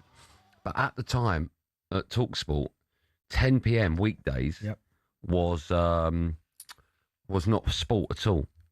It was like political, whatever. Yeah. It was Ian Collins was down the hall. Ian Collins took over, and it was all like current affairs. So you'd have a big game of football, like I don't know, Man City, right, in the Champions League or in the in the Premier League, and at 10 o'clock it'd be like, right, phone up and tell us why your refuge isn't being collected in Camden. That would be it. And then the fella at the time in charge was like, hold on, we should be football all the time, and so said, do you want to do sports bar 5 nights a week? And so we did it then. And how long did you do sports bar for? 13 years. That is a long time. 14 years. 14 years, something like that. It's a long time, isn't it? We're doing that shift. Yeah, but now, we got 4 years in the drive, something like that. It's gone so quick, isn't it? 13 years ain't quick, mate. No, I'm talking about the 4 years. Yeah, for me, yeah, of course. Yeah, I was a little baby when I started. No, you weren't. Oh, was I when I started? I think he was 57 when you started. 30-something, 30. No, he's 57 when you started. Yeah, that's right, I was 57. How long have you been doing it? I said that. So the boot room, I think, was 2020. My first show at the boot room was 2020. What was the boot room? A peach of a show, peach of a chat. Got a peach of a chat. It's called about boots. Find that, Jack. Peach of a chat. Yeah. So it's the first boot room was 2020. In 5 years, I'm here. And of course, it's the boot room, and I have a peach of a chat for you today. It's about boots. If ever you turn off the radio within 4 seconds. Go on, hold on, let's try it now. I wonder what's on talkSPORT. Let's turn it on, have a look. And of course, it's the boot room, and I have a peach of a chat for you today. It's about boots. Yeah, I'll turn it off, yeah. Yeah, trust me. Big show. Hold on, let's give talkSPORT another go. Let's turn it on, see what's there. Thanks, Tom. Well, listen, it's gone from bad to absolute worse for Manchester United. So let's get an update from Don McGuinness. Yeah, that was absolutely dreadful. Hey, Jack, sorry. A bit self-indulgent. Sorry, I apologise to the listener. Jack, play that last one again, please. That is so bad. Thanks, Tom. Well, listen, it's gone from bad to absolute worse for Manchester United. So let's get an update from Don McGuinness. If you want to be on the radio, kids, have a listen to that and don't do it. Hey, you got to learn. You have got to learn. You got to learn, mate. Yeah. I'll tell you now. I need to find it. Right. What? My very first show, Andy. Jack was meant to have found it because on your Kiwi you had the date, right? It's appalling. Yeah, but everyone's first show. No, that's it. Mine wasn't. Mine was brilliant. The one part I can remember, it was mine was appalling. Right, was that something happened to the phone. Now back then I didn't know how to deal with. Say I'm talking to a caller, and the line drops. Yeah. I didn't know how to have things backed up and all. So if that drops now, if I was hosting this show and say it drops off, we'll talk about it. We'll continue to talk about the topic. Yeah. Right. And I didn't know what I was doing. Rufus come running in, and it was just silence, which I think was for about. It felt like about 40 seconds. It was probably only about. It was probably about 4 seconds. Didn't know what to do. And then, and then it was silence. So it was like this. Yeah, not silence. You know what I mean? That's incredible. Incredible, man. I mean, we've already got that silence. Play it now. There you go. That was it. Honestly. Frightening, isn't it? Frightening. But no, as you kind of get more used to it. That's all, of course, yeah. You know what you're doing. Yeah. Right, what are we doing now? Oh, yeah, the answer to the question. Which club has the most Arsenal. wins? Arsenal. How many? 47. What? 9. 9. That's it. Time now for this. Oh my goodness, Jack. Go on, Jack. Tuning up. This is Drive's Premier League preview, where we take a look ahead. Oh, okay. Some of the big games take place tomorrow. Across the talkSPORT network, Liverpool v Leeds is tomorrow at 5:30. Leeds currently 6 points off relegation spots. Game in hand. Currently unbeaten in the last 5. That's impressive. Meanwhile, Liverpool, they're looking to solidify their place in the top 4 following their latest win against Wolves. Their boss, Arne Slot, has been speaking to the media, and he had this to say about his side's recent upturn in form. We've been many times, so unlucky with the result. But in the last 2 games, I wouldn't say we don't deserve it, but it was more of an equal game, those two, than many other games we've played that we've lost. Right, now listen, a win for Liverpool gives them, a 5-point cushion in the top 4. Do you think, not that guarantees them, but what a turn of form, because it wasn't that long ago we were questioning the manager and the club and where they're going to finish. I mean, it's crazy because you're right. We question, and rightly so, Liverpool went for a horrendous run. But they're still 4th. They're still only 7 points behind Villa. Now, Villa have won 11 games straight. I know it's all competitions, but... Don't add up, does it? It doesn't add up. It's even like Man City. Was it last year? People said they fell off a cliff. They finished 3rd. Yeah. Well, for them, they fell off a cliff. That's the thing. So, yeah, I've got no doubts whatsoever. Liverpool will catch Villa. Liverpool will catch Villa. They'll finish 3rd, and Villa will finish 4th. But Villa will definitely finish in the Champions League. But Liverpool, I think it was a real positive. The performance. I know it's Wolves, and you only got a point. Arsenal just about beat them. Liverpool just about beat them. But I think it was the biggest positive I take from this game was Wirtz. He looked like himself. He looked like the Wirtz we've seen at Leverkusen. Getting on the ball, making things happen. So, yeah, I think Liverpool will definitely finish. Liverpool v Leeds is live on talkSPORT tomorrow at 5:30. How do you see that one going? I think Liverpool win that, and I'm going to say Liverpool were to beat Leeds 3-1. 3-0. 3-1. 3-1. Yeah. Okay. What's happened? Something's happened. Stephen the dog has been reunited with its owner. Love that. Not Stephen the dog. Stephen, the owner of the dog, has been. He might be called Stephen. We didn't ask the dog's name. Live in Aberdeen. The collie, the border collie, has been reunited with his owner. Thanks to talkSPORT, we are changing lives. Now, do you know what? I'll give you a lot of credit for that, because you're the one who again, thinking on your feet. We've got a big reach. Proving a dog is not just for Christmas. How good's that? That's 3-0 to me now. How's it 3-0? Ollie Murs, Robbie Williams, and Dog's found its dad. Okay. That's something. You know when people say, what's your favourite achievement of 2025? I'm going to say getting Doggy back to his owner. Is it? How good's that? Your thinking moment would be something that you did. What? No, but that's good. Getting the dog back, isn't it? That's good. That's made my Christmas. That's good work. Right, let's talk about Palace against Fulham. Did you find the name of the dog? Let's call it Colin. Colin the dog. Apparently, there's nothing to do with talkSPORT, Jack has told me. It is to do with talkSPORT. All right. Jack, what? What are you so negative for? You know what, Jack, you're right. Nothing to do with You know what, Jack? You carry on like that, you'll be nothing to do with talkSPORT. No, he won't. No, he will. He's top of the tree, Jack. Right. It's a little tree. Let's talk about tomorrow evening, talkSPORT 2. Exclusive, I'll have you know, Palace, they take on Fulham. Glasner, the manager's been speaking to the media ahead of the game on how good the club's 2025 has been. It was incredible. It was, for all of us, it was, of course, history-making. It was so many emotions and things happened. I think, I was told, nobody thought this would ever happen. Listen, they were unbelievable up until recently. What's gone wrong, if you can call it wrong? What's not been happening for Glasner recently that was happening earlier on? Run out of gas, man. Do you think it's that simple? Yeah. I mean, the squad of players he's got injuries. I think Munoz is a big miss for them. Yeah. SARS at the AFCON as well. These are big players. That is big, you're right. Big players for them, but also as well, they've run out of gas. Mateta's not scoring goals now either, so that's not helped. I think he's got 8 or 9 games without a goal now. So they've had, because I did the game at the weekend against Tottenham, right? And we were breaking down in terms of earlier on in the season why Mateta was scoring so many goals and getting these chances, right? And now all of a sudden that right side's not there. So there was no Richards didn't play at the weekend. There's no Munoz who plays right wing back. There's no Sarr who plays just behind Mateta. Devaney played at the weekend, and the amount of times when we looked at the footage of Munoz going beyond and just cutting the ball back and Mateta being there, all of a sudden Klein's doing it, not quite going all the way. So they've had to change the way they play. So I simply put it down to that they've just run out of gas. The squad's not big enough. They need reinforcements in January. Mark Gurhey, could he go in January, do you think? Depends on the offer. I mean... What needs to get him? Well, it's going to have to be hefty because Palace need him. It will be hefty. I think like 25 will get him. Well, I don't think he's... I know he's going to go because he deserves it. No disrespect to Palace because it's a great football club, but he should be playing for a team in the Champions League, right? I know. And he'll be eligible, by the way. Yes. So I don't think he, and people that know him who I spoke to have said that he's not... He wants to go to a club a high level, but he's not going to kick and scream to get there. If it happens in January... No, he's a good kid, if it doesn't, he'll wait. So I think he goes at the end of the season. I think he signs a pre-contract with somebody, but goes at the end of the season. Okay. Just quickly, Palace against Fulham. It's tomorrow, 5:30 live and exclusive on talkSPORT 2. I think Palace get back to winning ways. Yeah. 2-0. Okay. Let me just talk to you about 2 other games. We won't talk in detail about them, but I'll get your view. Sunderland against Man City. That is tomorrow. It's live and exclusive on talkSPORT 2, 8 p.m. How do you see that one going? Listen, Sunderland, unbelievable home record. Them and Arsenal, the only teams at home not to be beaten. But it's Man City rocking up in it. Man City are absolutely flying at the minute. One of the last 5 in all comps. I just don't see how Sunderland beat Man City or even get a point. But I can see it be like a 2-1 City. Yeah, I can see that. I think it'll be tough. Middle of the park will be tough. Brentford against Spurs is the last one I'm going to talk to you about. It's talkSPORT's exclusive live commentary, 8 p.m. tomorrow. Brentford win that.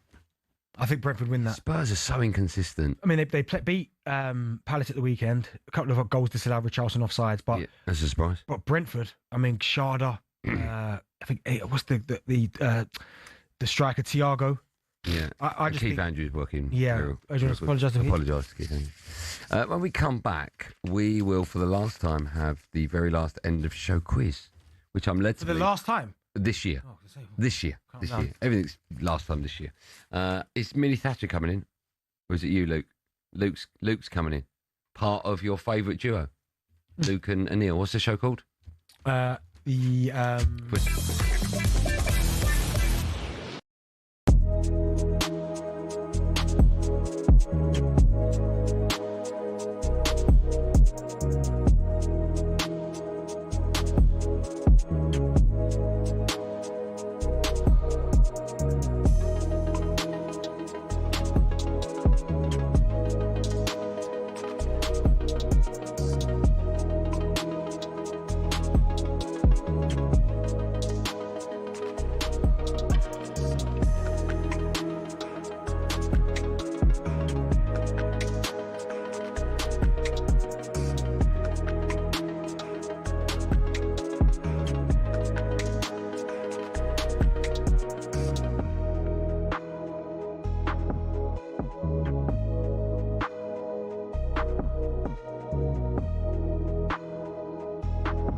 Do the full read.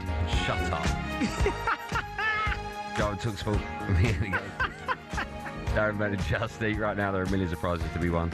From Champions League final tickets to £1,000 in cash when you place an order on the app 18+. Terms apply.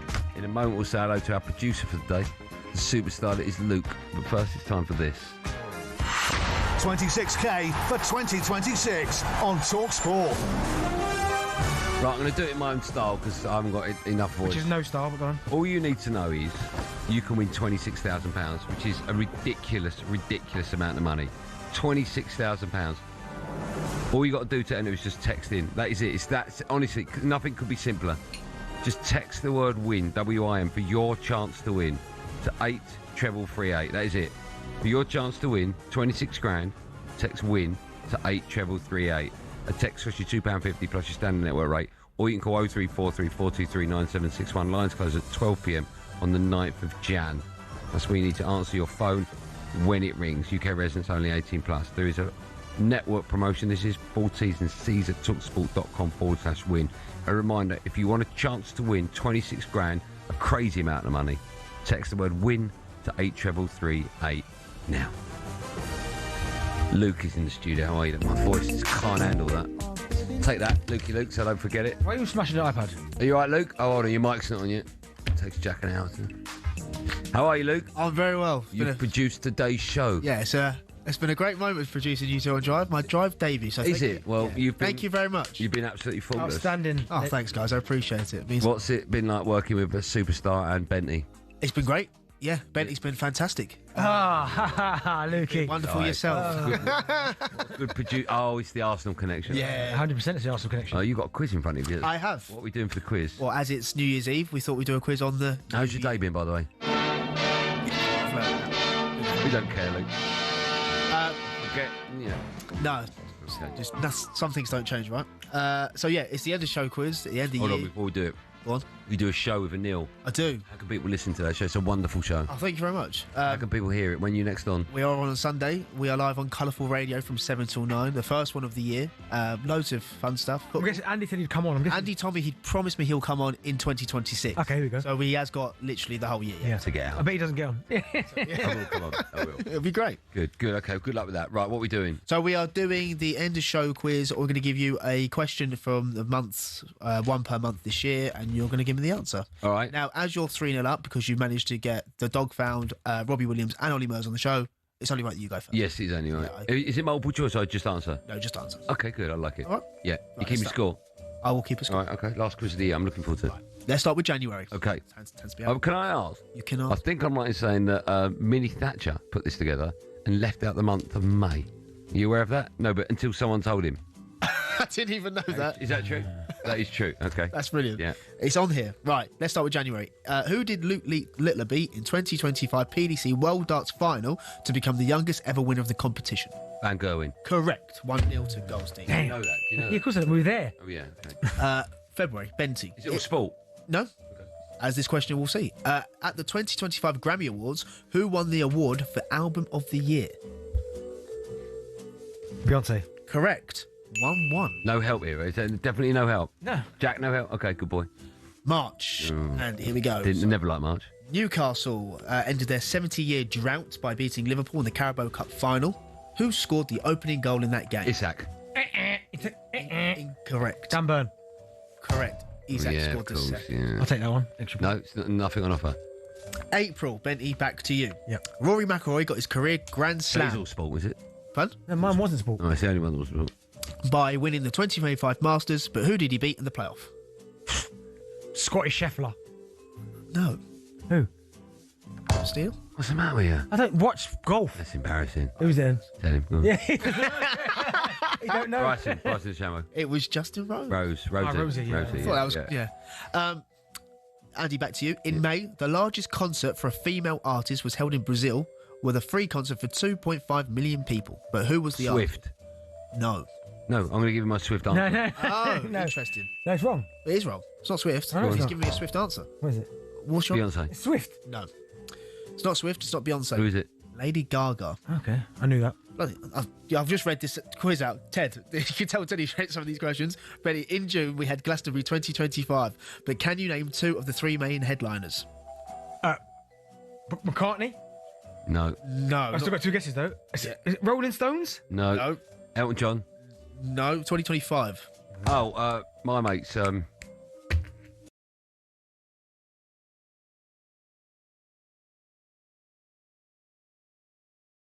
Just give us the answer. I'm wrongly. Well, one's a year, the 1975. Oh, yeah. News to me. Neil Young and Olivia Rodrigo. I wouldn't have got that. I've never got none of them. Right, we've got one left each. Right, you should know this. Yeah. In July, Oasis began their Oasis Live tour, but what was the opening song that they performed throughout the tour? Opening song. Hello. Correct. You panicked, though, yeah. Benny. In August, famous singer Taylor Swift announced her engagement to NFL superstar This is to win it. Travis Kelce. Yeah. The Instagram post became the 8th most liked post in history, but how many million likes did it have? Good I'll luck. give you the nearest whole number. Well, So it's something point well, million. one of the most is, I think, Messi with the World Cup lying in bed is the most image, and that was, well, I'm going to say 54. No. I'm going to go 4 million. 4 million. Yep. Do you want to have a guess at any of it? There you go. 30 million. Well, I can tell you the answer. Is Do you know what? We'll tell you next year. Nah, tell me. No, we'll tell you next year. I need to know what it is. Take his mic off. We'll tell you next year. You won. Oh, did I? Oh, I won then, fine. No, you didn't. You lost. It's 37 million was the answer. Luke, good work. When's your show on quickly? Sunday, 7 till 9. On Colourful Radio. It is indeed. DB, you and I are back on Friday. We're live at Ali Pally, 4 till 7 for the build-up for the semi-finals of the World Darts Championship. Have a lovely evening. You've been great in 2025. I wish I could say the same. Happy New Year. And remember, above all, be safe tonight. Be safe.